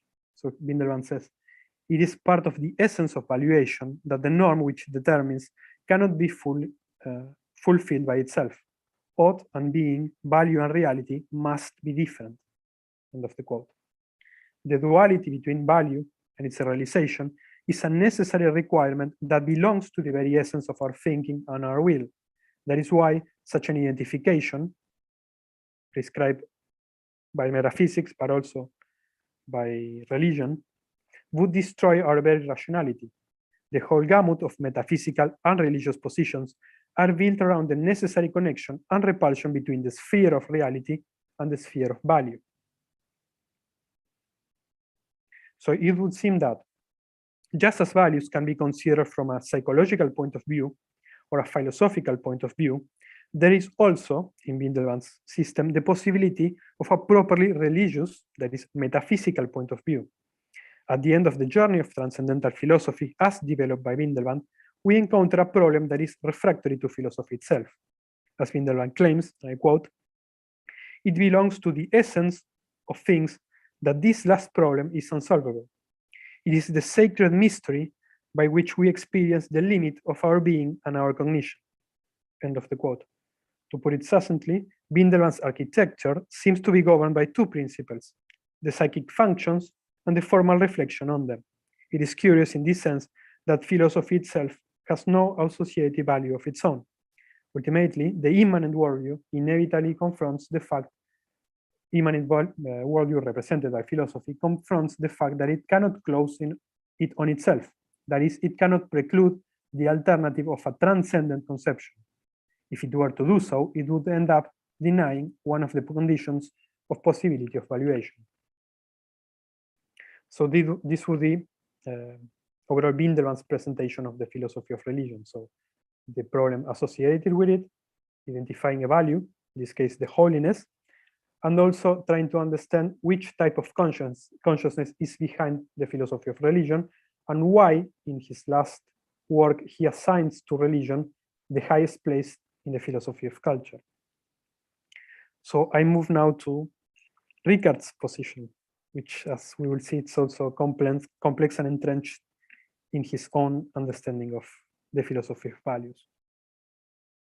So as I mentioned, there are two different treatments of the philosophy of religion in Ricard's corpus. The first one, that I would say corresponds to his mature phase, is present in a book called System of Philosophy from 1921. And the last one, it's to his last book called Fundamental Problems of Philosophy. So in both authors, the philosophy of religion is actually the last thing they brought about. Ricard does not follow Windelband's lead in defining philosophy as a science of normative consciousness. This characterization, which places consciousness in the foreground, probably had for him a psychologistic overtone. Accordingly, he defines philosophy as a science that deals with the world as a whole. In the end, he defines philosophy as metaphysics. Under this definition, philosophy is opposed to the special sciences, since they explore distinct parts of the regions of the world.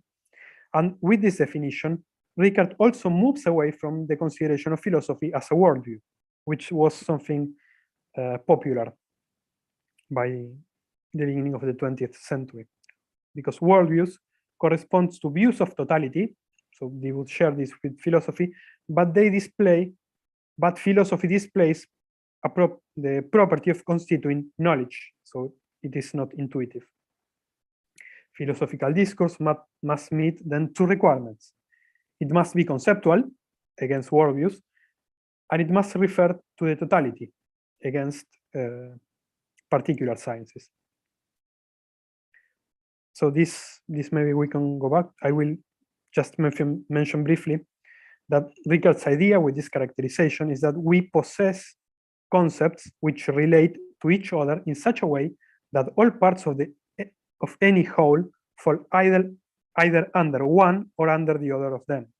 Then the meant whole is to be determined conceptually in such a way that it includes everything that can be brought under one as well as under the other of the two concepts. So what is important here is that Ricard develops a theory of concepts in which we have, on the one hand, scientific concepts, and on the other hand, philosophical concepts. And this concept has the property of being concepts of the whole of the world. So they behave differently as scientific concepts. Ricard calls this concept values, and this is why his philosophy represents a branch of the philosophy of values. And for him, these values are specifically concepts of the totality of the world. So in order to have a philosophy of religion, we will need to identify certain types of concepts that behave in this sense of being ascribed to the world as a whole. So the most detailed formulation of such a system of values or philosophical concepts is contained in Ricard's system of philosophy.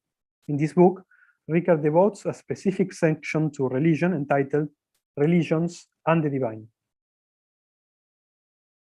In this book, so the first thing that stands out is obviously the plural form. So Ricard speaks about religions in comparison to Windelband's more abstract characterization of the holy. So we can say that in Ricard's case, the starting point of the philosophical investigation are concrete religions. This starting point is relevant insofar as it is connected to Ricard's attempt to classify the different instantiations of religion according to his own system of values. So what Ricard does in this book is to search in the different manifestations of religions in the cultural world, a subset of general values that can serve as that can provide us a classification of different religions. So this would be a philosophy of religion, a classification of the different universal concepts involved in every instantiation of religion in concrete cultures. So it is relevant to note already the similarities and differences with respect to Windelband's position. Both authors deal with the values proper to religion. Only if we can determine specific values of religion can we justify the autonomy of the philosophy of religion from logic, ethics, or aesthetics. Nonetheless, Windelband and Ricard defend this autonomy by means of arguments that reveal important differences between their ways of thinking. Windelband argues from his consideration of the subject's evaluative capacity. So this is what I have already explained. Ricard, on the other hand, argues for the autonomy of the philosophy of religion on the basis of concrete religions. So concrete historical cultural life brings us face to face with the religious problem. Regardless of personal belief, there are in our cultural life religious goods and values associated with them, and philosophy must try to understand them as such. Therefore, Ricard is not concerned with postulating a value for religion from philosophy. What he seeks is a classification of the different manifestations of religious life present in culture from the point of view of an a priori system of values. Nevertheless, both authors employ an argument that could be considered intellectualistic. And it is this argument that I will use to present in a philosophical manner the concept of the holy. So how Ricard still employs inside his own system this Windelbandian concept. The autonomy of the philosophy of religion is a result of considering a systematic problem inherent in the other philosophical subdisciplines. The mismatch between reality and value was what motivated the religious form of values, that is, their sacralization. The imperfect character of human cultural goods leads Ricard to advance a similar claim. I quote Ricard: "We call everything human imperfect only under the presupposition that a suprahuman value, against which man can be measured with regard to his perfection or imperfection, is valid. Thus, the human as the imperfect demands the concept of the perfect, not as that of reality, but as that of a valid value. And this is also the basic religious conviction, as it confronts us through history. There is something absolutely perfect, suprahuman, the holy." End of the quote. Once more, the specificity of the philosophy of religion is associated with the overcoming of the sphere of experience.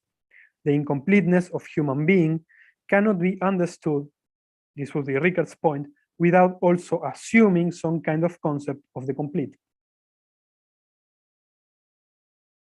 So Ricard's analysis is slightly more complex than Windelband's, introducing still other interesting nuances. I will not delve in the specificities or how the specific values that Ricard assigns to religion in this text. On the contrary, I will move directly to Ricard's position in his last book, that we will see departs completely from what Windelband said and what he said previously in System of Philosophy. Ricard takes up the general problem of the philosophy of religion once more in fundamental problems of philosophy. The problem here is again characterized in terms of the presence of values that do not allow themselves to be realized in experience. However, here, Ricard defends a slightly different view. For Ricard, directly discusses the mode of being assumed by religion, namely, a metaphysical mode of being. Ricard does not abandon the discussion of the place of religion in cultural life. However, he confines this subject to what he calls the anthropological dimension of the philosophy of religion. So what he says basically is that the whole discussion of religion in Bindelband and in his previous book now belongs to an anthropological take on the philosophy of religion. And he opens up the possibility of a completely new mode of handling philosophy of religion, namely a metaphysical one. So this anthropological dimension, what we the standard neo-Kantian view, is contrasted with an ontological dimension. The latter poses the discussion in terms of a mode of being. This shows Ricard's attempt to distance in his own presentation the divine and the sphere of values. Another aspect to note is that Ricard no longer employs in his last book the concept of the holy. So it remains for us to consider how Ricard, in his mature work, considers this nexus between religion and metaphysics. The core of religion is still understood in terms of a mysterious realization of that which is not but has a value. We must remember that for Ricard, and I quote 1921, the System of Philosophy, a value that is effective is not permissible for our concept. So a value always has to remain as something ideal, something that it is beyond the sphere of reality. Now, however, insofar as the understanding of the limits of knowledge, this will be my conclusion, has been modified, this possibility of the ideal realizing itself in the world has to be revisited. The paradox, Ricard points out, is that our own acts of taking position guarantee the realization of values in the world. The enforced connection between value and reality only exists in reserve if we think, in reverse, if we think that the world is configured or arranged in such a way that values can be realized in it or real goods produced that extend beyond the free acts of the subject. Our own thought requires the possibility of this connection as a presupposition. The difference in this case is that the presupposition is no longer only meta-theoretical. When Bindelband presents the same problem in the introduction to philosophy, he employs a recourse to a postulate of reason to account for the very limits of knowledge. But now, Ricard concludes that the very understanding of the possibility of knowledge involves a metaphysical aspect, and this is the novelty. To account for this aspect, Ricard introduces the idea of a symbolic type of knowledge. So basically, and this will be the last point of my talk, while dealing with the philosophy of culture, the neo-Kantians of the Southwestern School worked always in this opposition between reality and the values that we need in order to evaluate this reality. But here, in his last book, Ricard speaks about the possibility of a new type of knowledge, which is not directly related to values, but it is required by values, and he calls this knowledge symbolic. This is basically the only place in his entire corpus where he speaks about this idea of symbolic knowledge. Through symbolism, concepts refer to a sphere of being that is different from the one through which these concepts are produced. What is said by means of symbols represents only an image of what is really meant. Metaphysics, subsequently, employs images taken from the sensible world to conceive the suprasensible.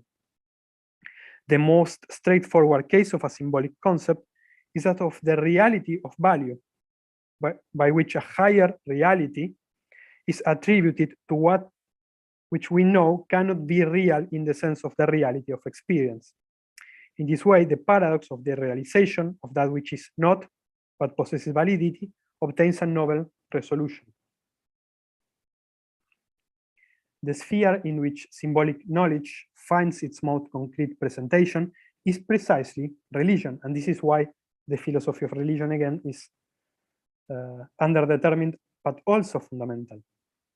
Rickert encounters a way of reintroducing themes proper to the religious tradition by accepting a certain flexibility in adopting a metaphysical point of view. Normally, the statement of Kantian heritage, according to which the very limits of knowledge leave room for religious convictions, does not involve the specific adoption of such a conviction. Philosophy pushes such convictions beyond the limits of knowledge. And while it affirms a high degree of tolerance in this regard, it does so on the premise of leaving what is beyond knowledge as indeterminate. It is for this reason that philosophy and religion, immanent and transcendent worldview, come into conflict. On the contrary, in fundamental problems, Rickert does take care to suggest the possibility of expanding discourse beyond the limits of knowledge, that will be transcending the limits of transcendental philosophy. And it does so with a very concrete conviction. He says, "May therefore the belief which formulated as a proposition goes to the effect that I, as an individual soul, stand in a personal relation to a personal God, however improbable it may be scientifically, be regarded as refuted or even as refutable by the science which tries to know the totality of the world, and have we therefore here the right to speak of the destruction of faith by philosophy?" End of the quote. And Rickert, maintaining some type of Christian convictions, answered that no, says that the answer to this question is no. Certainly, there can be no scientific or theoretical foundation of a religious conviction as such. So neo-Kantians cannot move away from this insight. However, in contrast to what was stated above, it is possible to encounter representative vehicles to express or to articulate such conviction. In this way, the essential mystery of religion is mitigated through a certain type of concepts, namely symbols. Thus, Rickert states that, I quote him, "A symbolic thinking, without having to fear scientific refutation, may tie up to the concept of the free spiritual subject and develop it symbolically towards the religious side in such a way that it comes to the concept of an indestructible soul as the religious believers thinks it." End of the quote. Although Rickert does not develop or explain in detail how this expansion from the concept of the subject to the concept of the indestructible soul could be carried out, he does refer to the possible model represented by Leibnizian monadology, and this is just a colorful point, I think. Of course, there are not theoretical conceptions, but they are called beliefs formulated from a symbolic metaphysical point of view. On this last point, Rickert's own proposal bears some resemblance to that of his teacher, that is Windelband. Indeed, symbolic knowledge appears as a specifically transcendent form that the fundamental concepts of scientific philosophy acquire. So I will jump. I have some other quotations, but I will jump directly to my conclusions. So, and I will see why this is so daring to neo-Kantians. As we have seen, the problem of the philosophy of religion is indeed a source of obscurity in the philosophical theories of Windelband and Rickert. It is also a sign of the innovative character of neo-Kantian philosophy. This statement should not be considered lightly. The neo-Kantians' treatment of the problem of religion is far removed from the Kantian presentation itself. Precisely, Kant's philosophy of religion does not operate as the basis for solving the problem of the place of religion in culture. Yet the neo-Kantians carry out this task in the form of the transcendental philosophy inaugurated by Kant. Neo-Kantians offer a novel understanding of the system of transcendental idealism, and as we have seen, religion fulfills no minor role. The problem of the philosophy of religion allows us to offer an alternative perspective on neo-Kantian philosophy. Beyond the connoisseurs of the subject, the association of neo-Kantian philosophy with an exclusive predominance of the theory of knowledge still survives. This view has foundations in the text insofar as the theory of knowledge remains the cornerstone of philosophy. But just as Kant's philosophy is not exhausted in the first critique, neither is neo-Kantian reflection limited to epistemology. Through the years, neo-Kantians deepen their own reflection by considering the possibility of expressing the truth of religion and metaphysical thought. As for the philosophy of religion itself, it seems to occupy the highest place in the system of culture proposed by these neo-Kantians. This position remains problematic, but in this problem also lies its relevance. The possibility of articulating a system of philosophy understood as an all-encompassing theory of the world and as a doctrine of the worldviews is confronted with the fact of its own immanent character. As such, it cannot fail to recognize that such immanence cannot be thought of except in connection with transcendence. Whether the symbolic procedure proposed by Ricard is a proper path for establishing a link between the transcendental and the transcendent remains in his writings an open question. The denial of immanence does not offer a positive knowledge of transcendence, but neither is it a mere nothingness. That is why it demands a language of its own. Just as in religion, philosophy also finds a mystery in its own essence. On this point, the texts are not sufficiently clear or detailed, so I believe that this question no longer belongs to historical research, but to philosophical reflection in its purity. What I do hope is that I have made clear both the need to consider the subject area in order to gain an accurate picture of Baden's neo-Kantian philosophy, as well as the undeniable effort made first by Windelband and then by Ricard to push reflection on transcendental philosophy to its very limits. Thank you.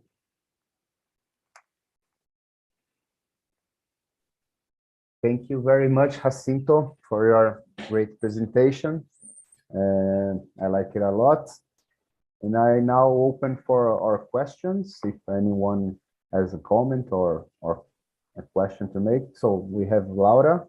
Laura, please. Yes, well, I have two questions or three maybe. The first one is something I think you explained, but it wasn't so clear to me. So I wanted if you could maybe clarify it. That is the place of faith, of pure faith. If I understood you correctly, Ricard considers that the difference between philosophy and worldviews is that philosophy is knowledge. So I wanted to know which is the place of faith in relation to religion as a field completely separated from knowledge, something which is not knowledge at all. Because if I understood you correctly, the place of religion is like related to symbolism, and once again falls in the field of philosophy and therefore in the field of knowledge. So my question was whether for Ricard was a place of pure faith at something that is completely beyond the sphere of what can be known, of how does these two spheres relates, the place of knowledge and the field of faith. That's the first question. The second question is in relation to the first part of your presentation in Windelband. You said that Windelband defined six functions, and he said that there were like three functions: logical, ethical, and aesthetical. So my question was that whether one could not argue against Windelband that there is not religious functions just because he defined that there were like three psychic functions. So how does this work? Because once again, if I understood correctly, the argument is that as religious functions is not like one of the functions previously defined, it must be defined as something different. But my question was if whether one could not argue against Windelband that if he had defined the psychic functions differently, then one could maybe find a real or a place for something like a religious function. And the third one is in relation to the notion of imperfection and incompleteness. So I think the argument was that we human beings need to postulate completeness of good, of ethical, and of truth, and therefore we need to assume something like that our imperfection requires certain notion of perfection, and therefore it leads to something like holy field. And then I wanted to ask you if you could clarify this point, because what I thought was that one could think of certain kind of completeness, which does not necessarily mean to think something as holy. I mean, how does this word, like the necessity of postulating completeness, derives to the necessity to assume something as holy? And the last one, very briefly, is like the status of the concept of rationality, because you said that,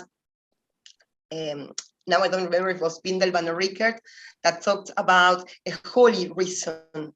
So I wanted to know if this divine consciousness, this holy reason, was certain kind of hypostasization of rationality.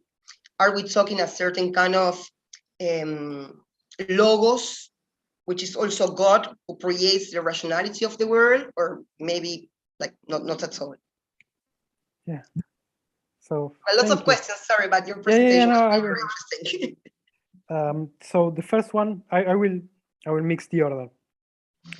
Bindelman grounds his theory of values, at least in this presentation, on certain so to say conception of the mind, and where he identifies these three activities: willing, thinking, and desiring. So, and he, in every one of these psychic faculties, he finds a pretension of validity, and therefore he builds the three disciplines. And he would say just that this is basic. So we will need to see, maybe is it possible to argue that there are no religious values in the same sense as there are pretensions in logic, aesthetics, and ethics, and it will be something different. And we deny the possibility of a philosophy of religion. In the other way, he denies the possibility of other philosophical concepts. So, but what he says is, no, I'm going to find a way to introduce religion, but not in connection to these psychic faculties. That is his theory. So this theory of the mind is basic. So that would be to take the conversation to a different level. So like he said, well, we should discuss what the mind is, and you see. So that's a valid point of view, but I think that it doesn't concern precisely the characterization of religion. And this connects with your last. And you asked afterwards about the conception of rationality that he has, and he says that all these functions require for us certain sort of standards in order to evaluate. So we have an ideal standard in the sphere of theoretical thinking, in the sphere of practical willing, and in the sphere of aesthetic desire or aesthetic judgment. And he says that we move as if it were some sort of realized ideal. So we try to realize this as a regulative ideal in the Kantian sense, but we also can postulate it as something problematic. And in this sense, he still moves inside the Kantian tradition, and he would say that, okay, we can assume either this as a metaphysical hypothesis, and this is what he denies, so in the vein of Kantian philosophy, but nevertheless, he thinks that what religion does is to give these values the characteristic of something already accomplished. That's the point.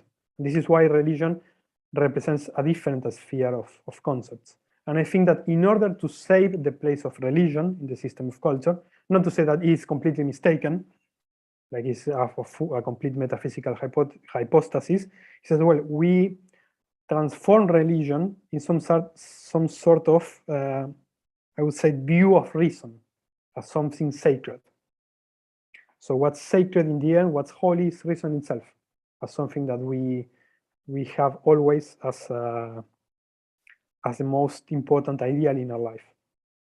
That would be, in a short way, his answer.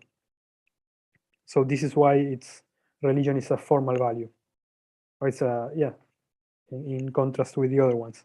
But as I try to explain, this also creates a tension between what is religion and philosophy. So in the level of the vocabulary. And this is the incompleteness that he finds, that always in our rational life, we assume that reason operates as a standard. But Ricard provides a completely different understanding. Although he still moves himself in this theoretical framework of standards of valuation, he does not consider this idea of psychic functions, but only of what we factually find in culture. So he says we have religious views and we need to understand what are the underlying concepts and how are we able to provide a classification of the different religions in the world. So, and this moves us to the question of, well, the specific of religion is to provide us with different faiths and different sorts of religious objects. And we need to understand what are the values behind these beliefs and these objects. And he has two answers. One of those answers is to say, well, the task of philosophy is precisely to classify the different type of faith. So in this sense, philosophy does not belong to faith. So we have different ways of belief, and we just try to sort them according to different philosophical concepts. And we, in this sense, are neutral about we would say, the truth or falsity of these beliefs. So he says we sort different religions according if they are believing a personal God or if they are pantheist religions. But we do not judge as philosophers who has the better religious conviction. We just provide the conceptual tools to understand them as religions, some sort of structural concepts, religious concepts. Nevertheless, in his last book, he provides this completely different interpretation in which the place of religion now is directed to our metaphysical needs. So here he takes a stance when he offers this idea of symbolic knowledge. And I think that all the objective of my talk in the end is to say that the neo-Kantians have a problem because he developed his full understanding of philosophy in terms of certain type of concepts, which are values. And now he says, well, in order to understand values, we need to, we require a metaphysical level, and this level required also specific type of concepts, which are symbols.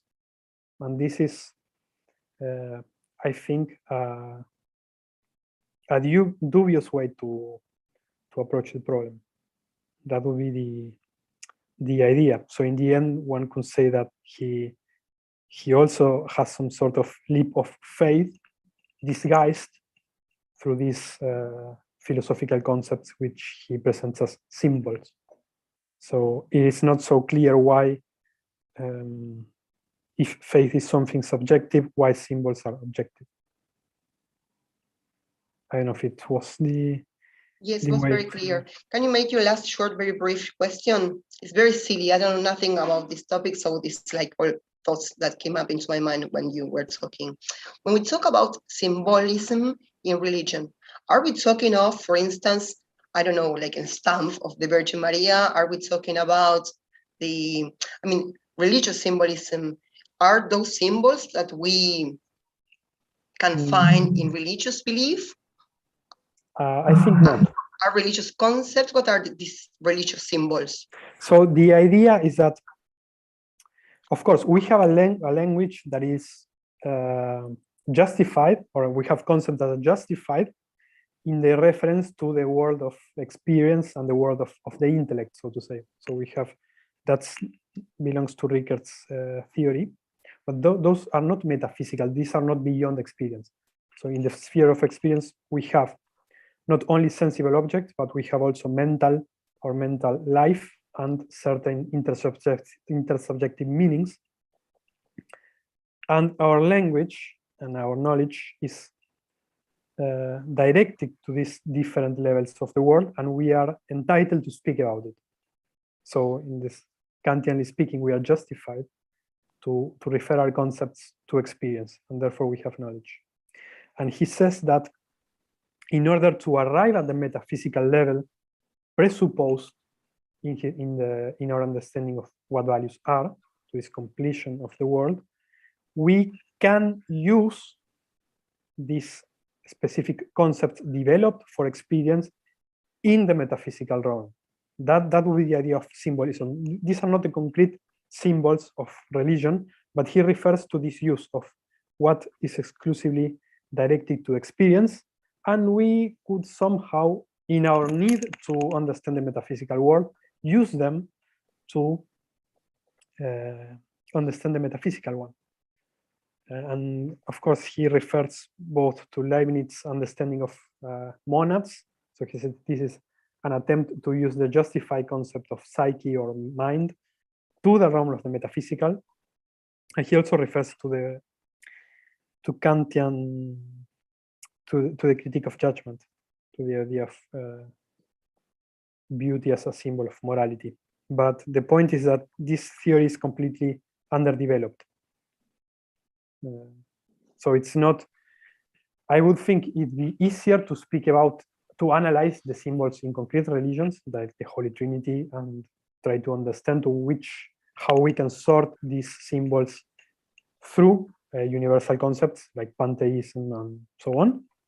But no, his idea with symbol is the application of a knowledge of a concept that belongs to the realm of reality and use it to understand metaphysical realm. And yeah, I think that the most important issue is the necessity that transcendental philosophy has to this, to employ this resource. And yeah, this is why it's the philosophy of religion is in the end important. Thank you very much. It's clear. Oh, great. Thank you, Jacinto. Thank you, Laura. And we have a question from Brenda. Brenda, please. Hello, Jacinto. If you allow me, I will try to make a connection that you didn't address, and I don't even know if it should be made. But if I understand correctly, in Wiedemann, philosophy of religion is in the highest degree of philosophy of culture. Yeah. And I believe that in Cassirer, religion must be related to myth and will be a more primary or originary version of cultural symbolism. Could you tell me why this big difference between these two Kantian schools? Yeah.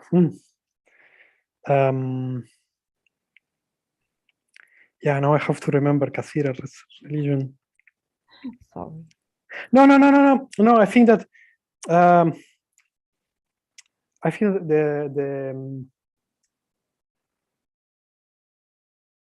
the approach is completely different in the case of the Neo-Kantians of the School of Baden and in the case of Cassirer. I think that what I try to explain is that in the case of the Baden Neo-Kantians, religion occupies the highest place because it's some sort of because it substitutes philosophy. And when they speak about religion, they conflate. So they speak out the limits of transcendental philosophy. And this place is completely grounded in their concept of value and their understanding of the normativity of reason. So they are not, even though Rickard in a moment says this, they are not so much preoccupied with understanding concrete religions. And in the case of Cassirer, he's worried about so religion occupies a completely different way in the some sort of this ladder of spirit in which religion is mediating the, we can say, the movement from mythical thinking to ethical thinking. So it occupies a completely different position in the world, in which we, in a certain sense, divest our ethical principles from their expressive manifestation in myth. So we do not assume that these divinities have this personal tincture and they are something more general and more universal, but we still do not understand fully these commands, these practical commands that articulate religion as our own, as their own creations of the spirit. So this is why it's some sort of intermediate space between myth and right or ethical life. So I think that these systems are constructed in relation to different understanding of concepts, of what a concept is, and in the end, different understanding of rationality. So they are not, they do not have this difference between expression, presentation, and pure meaning, and that creates a different structure. And most of all, they are not, they do not have the same understanding of metaphysical problems.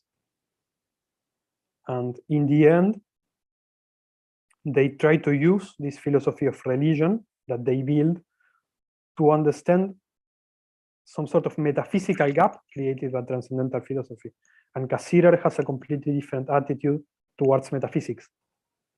And I think that this would be also a way to better solve the problem, because Cassirer wouldn't say that, wouldn't allow this reference to symbols in order to provide us with a metaphysics, because he does not consider that philosophy is creating a way of constituting reality, but it is an understanding of our ways of constituting reality. And this will also help to differentiate between transcendental philosophy and religion, which is a tool that the Southwestern Neo-Kantians do not have. So this is one way of trying to elaborate that question. Thank you very much. So before I open for anyone else to talk, I would like to make my own question for Jacinto. So yeah, I will do it anyway. And Brenda touched a point that I think it's really worth the mention, and I will talk on Cassirer later. But first I would like to begin, Jacinto, by making a parallel between the Southwestern School and the Marble School. Yeah. Because when you were explaining to us this idea of religion in Windelband and Rickert, I remember of Cohen's idea of philosophy of religions, in which he puts at the stake a specific religion, which is Judaism in his case. And by your exposition, you show us that neither Windelband or Rickert consider a specific religion, but there is a sort of a general account on religion. And so as Cassirer, as you put it out in the end of your answer to Brenda. And I would like to ask you on a sort of Hegelian influence in this idea of totality in Rickert's account of religion. Is there any relation to Hegel's maybe epistemological account of totality or not?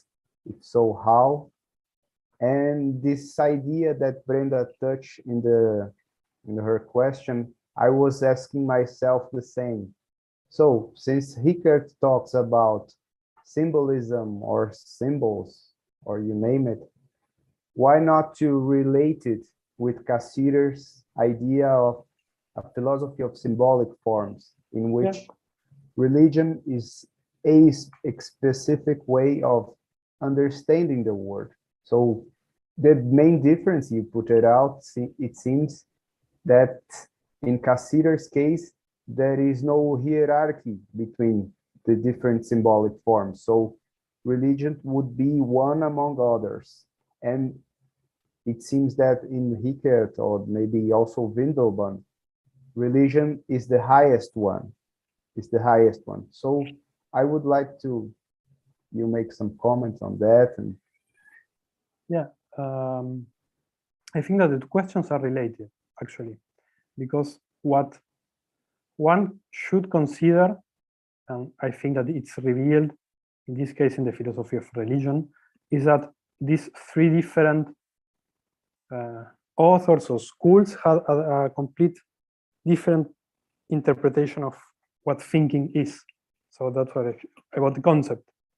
And in this manner, they have a different interpretation of the relationship between concepts and reality. So the basic premise of the Baden Neo-Kantians is that in order to understand our rational practices, we have to assume these standards, which, as Rickert likes to say, these standards are not, but are valid. So we have to develop a specific vocabulary to account for the sort of ontological status of these concepts, of these ideas. So from the very beginning, they posit a bridge between what is real and what is ideal. So reason and reality. This is the basic point. And they need to understand, therefore, how it is possible that what is ideal can be effective in reality. Because this is what we do. When we judge, we try to adequate ourselves to what is ideal. So they claim that the fundamental metaphysical error of Hegel's philosophy is to identify the real and the ideal, to bridge completely the gap between the realization, thinking, and the ideal of thought. So, and this is why they explain they need to ground their understanding of thinking, the normativity of thinking, this separation between the real and the ideal. But therefore, as I explained, they also need to account for the possibility of these values actualizing themselves in reality. And they develop these different approaches. One of them is philosophy as an immanent worldview, religion, in Windelband's case, as a transcendent worldview, which speaks problematically about God as the complete realization of the ideal. So the identity between ideal and real. So it's a metaphysical problem. And Rickert, in the end, he says that, well, we cannot account through philosophical concepts for this capacity of values to be active. So because they are not in the realm of being, but we could use symbolism as a way to explain this. So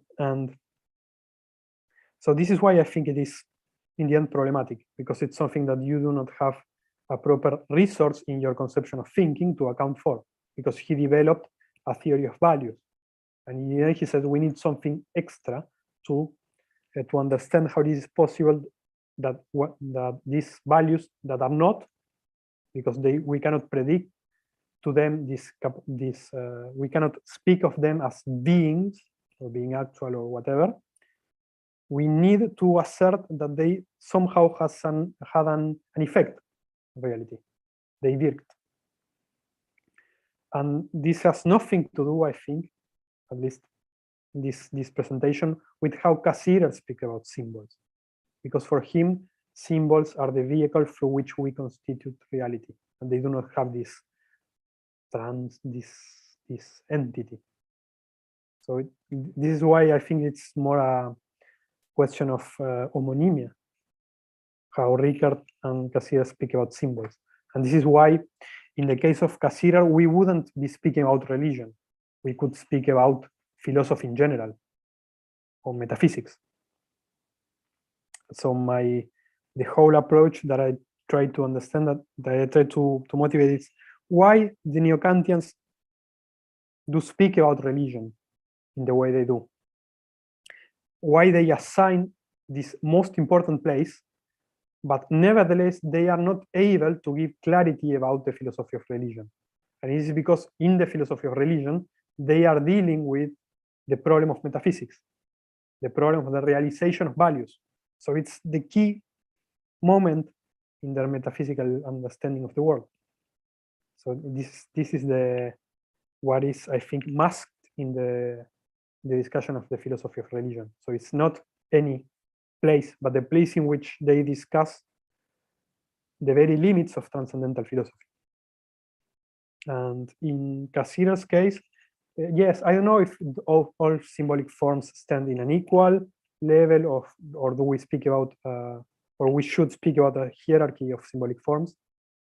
But I think that in the concrete discussion of religion as a symbolic form, we are not discussing this metaphysical problem. Maybe it will be a problem related to symbolism as such, or the metaphysics of symbolic forms. But it occupies a different place in the system. And of course, he's concerned about, concrete religions as such, what our ability to have a religious world mean about human beings. So I think in the case of the bad Neo-Kantians, the discussion of religion opens up meta-philosophical discussion about the philosophy of values. And one has to judge if this does not imply a certain failure of their philosophical project. In the case of Windelband, in this whole discussion about how values are real in the world, and in the case of Ricard, with this attempt of solution that requires speaking about symbols. Because if we understand correctly his philosophy, he has the resource only to values. He explains us that we have either scientific concepts or values. Now we have scientific concepts, values, and symbols. This is our way to speak about metaphysics.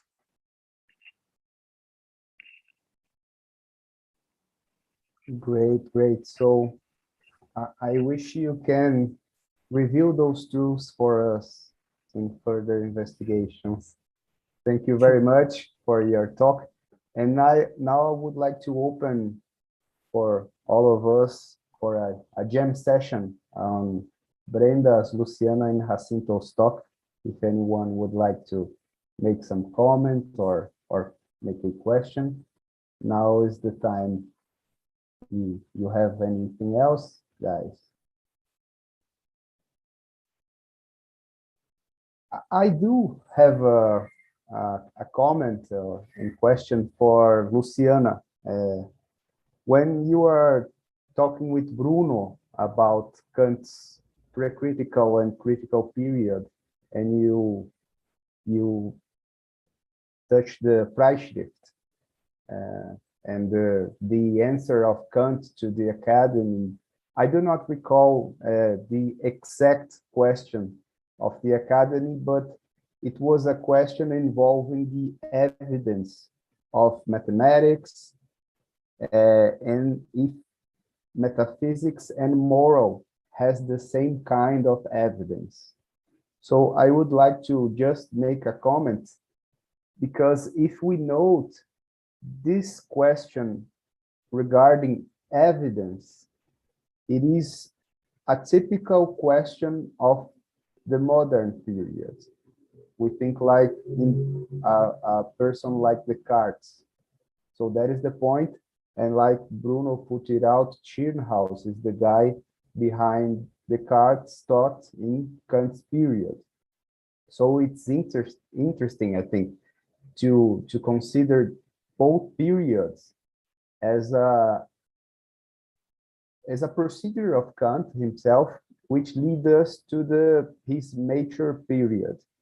And another remark I would like to make for you, Luciana, is regard to the critical turn, as we know, that in 1969, Kant has the Great Light, and this Great Light deals with the ideally of space and time and their roles in his mature philosophy.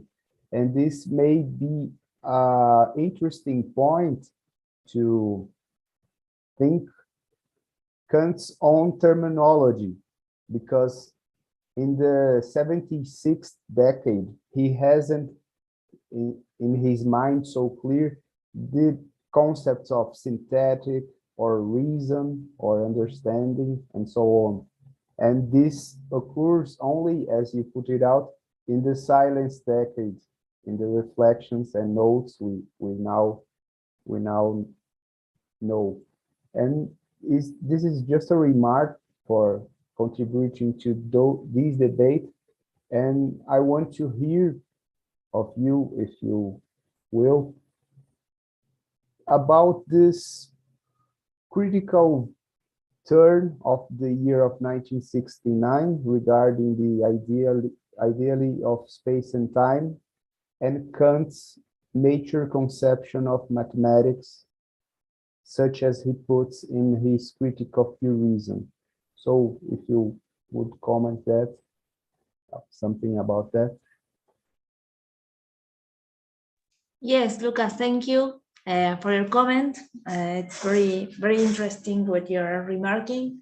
Regarding the last one, it's a little bit hard to speak about this precise moment between like this 69, the 70, and then the pre-critical, the silent decade, because regarding the concept of axiom, actually the dissertatio is not very helpful, since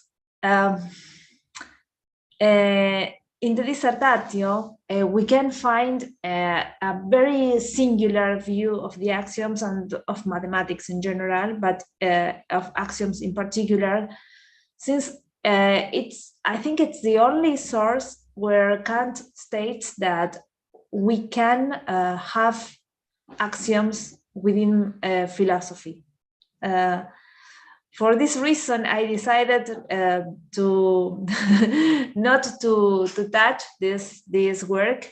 Actually, the text I read today is like a part of longer, bigger work, and I decided not to read the part about the dissertatio, precisely because, as I said, in this text, he changed his own view, and it is very interesting that we can see that there is like a turn between 69 and 70. We already know that there is a turn because he developed, Kant developed his own doctrine of the priority of space and time as a form of our intuition. But this has also a consequence in his development on mathematic thought. And as I said, in particular, in his idea of the relation between the doctrine of method in the method of mathematics and the method of philosophy. So it is for me, it's specific. It's especially hard to clarify this moment, because it seems that Kant has an idea and he's going to change it like 2 years after that. In the 70s, he in the dissertatio, he writes like okay, this is my vision of axioms. He defines axioms, and he says, okay, we have these evident axioms in mathematics, in philosophy, which is a discursive science. We cannot have this kind of evidence, so that the axioms in metaphysics are not self-evident, etc., etc. And then we say, okay, but before you had said that there are not axioms within philosophy, and after that you are going to maintain that we do not have axioms within the philosophical research. And now in the 70s, you have another view. It's the dissertatio is really, really strange. It's very hard to deal with this topic, with this source. So yes, this is all I can say. I could have read this part of my contribution, but it was really, really long, and I thought it could be boring for you to discuss this. I only wanted to sketch the main development of Kantian own thought from the Wolffian starting point to the critical view. But yes, as you say, Lucas, it's a very, very special moment. If we just take into account the development of this concept, it's impossible to maintain the order in the development of this concept, because as I said, it's like the only moment where he maintains this idea of axioms, and then immediately after that, like in 72, he has already changed it. I cannot understand, neither explain it, because it's very strange. And he wrote it. It's not like for example, when we work with the previous sources, it's like, okay, I have a note that Herder took during a lecture, but the dissertatio is a text that Kant wrote and published. So it's like he didn't think what he wrote, and it's like I cannot understand the relation between this text and the following texts, the Kantian text. It's very strange. So thank you for the question or the comment. No, thank you for your presentation, and let me think on this and other things. And I open for you guys if you wanted to make any comment or question for Brenda, Jacinto, Luciana, because in the chat I see we don't have any comment or question, so it's among us right now. And if you don't have any further comments, I don't know if you have. You have, Brenda? No, I'm a little bit out of my environment because I'm with a lot of Kantians, or neo-Kantians, and I'm with my phenomenology and Husserl and Gurvich. So, but it's important to me to hear from you, because it's the basis of how the psychology will be built until the phenomenology. So it's always a pleasure. Thank you all for your talks. Help you very much. Yeah, but that is the point, right? So the general idea is to talk on the themes that we are working on under this huge scope of the origins of contemporary philosophy that embraces everyone from Kant until the 1930 decade. So yeah, but I also think that there was some kind of common, even though the topics seem to be completely disparate, there can be a common thread in the fact that, of course, yeah, all of the presentations I think in a certain way deal about how it is possible for philosophy to build a concept in a completely different approaches. But I think that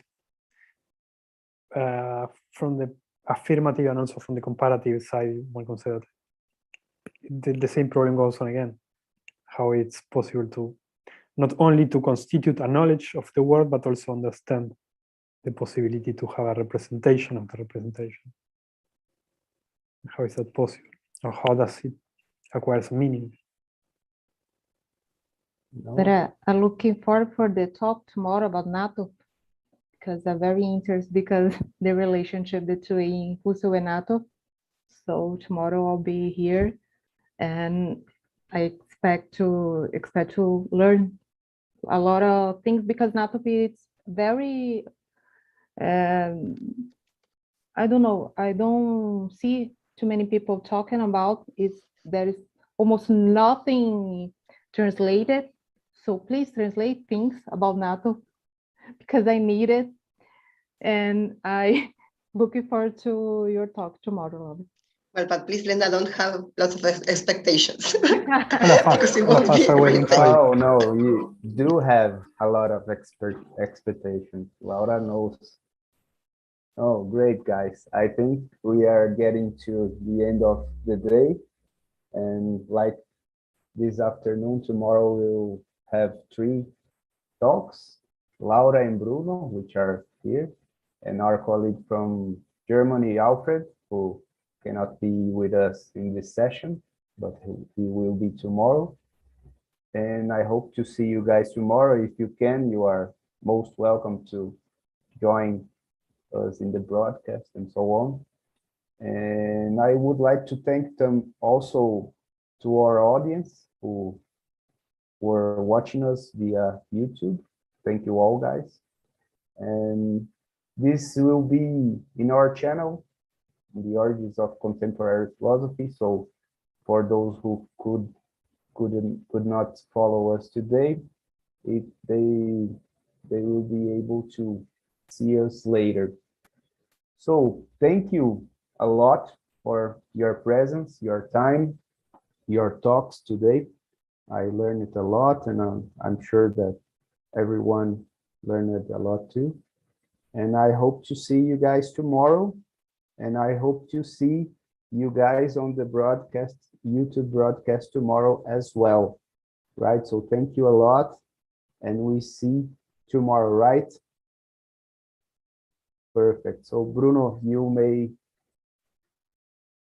end our broadcast. Yeah. Okay. Thank you, Lucas. Thank you, everybody. Till tomorrow.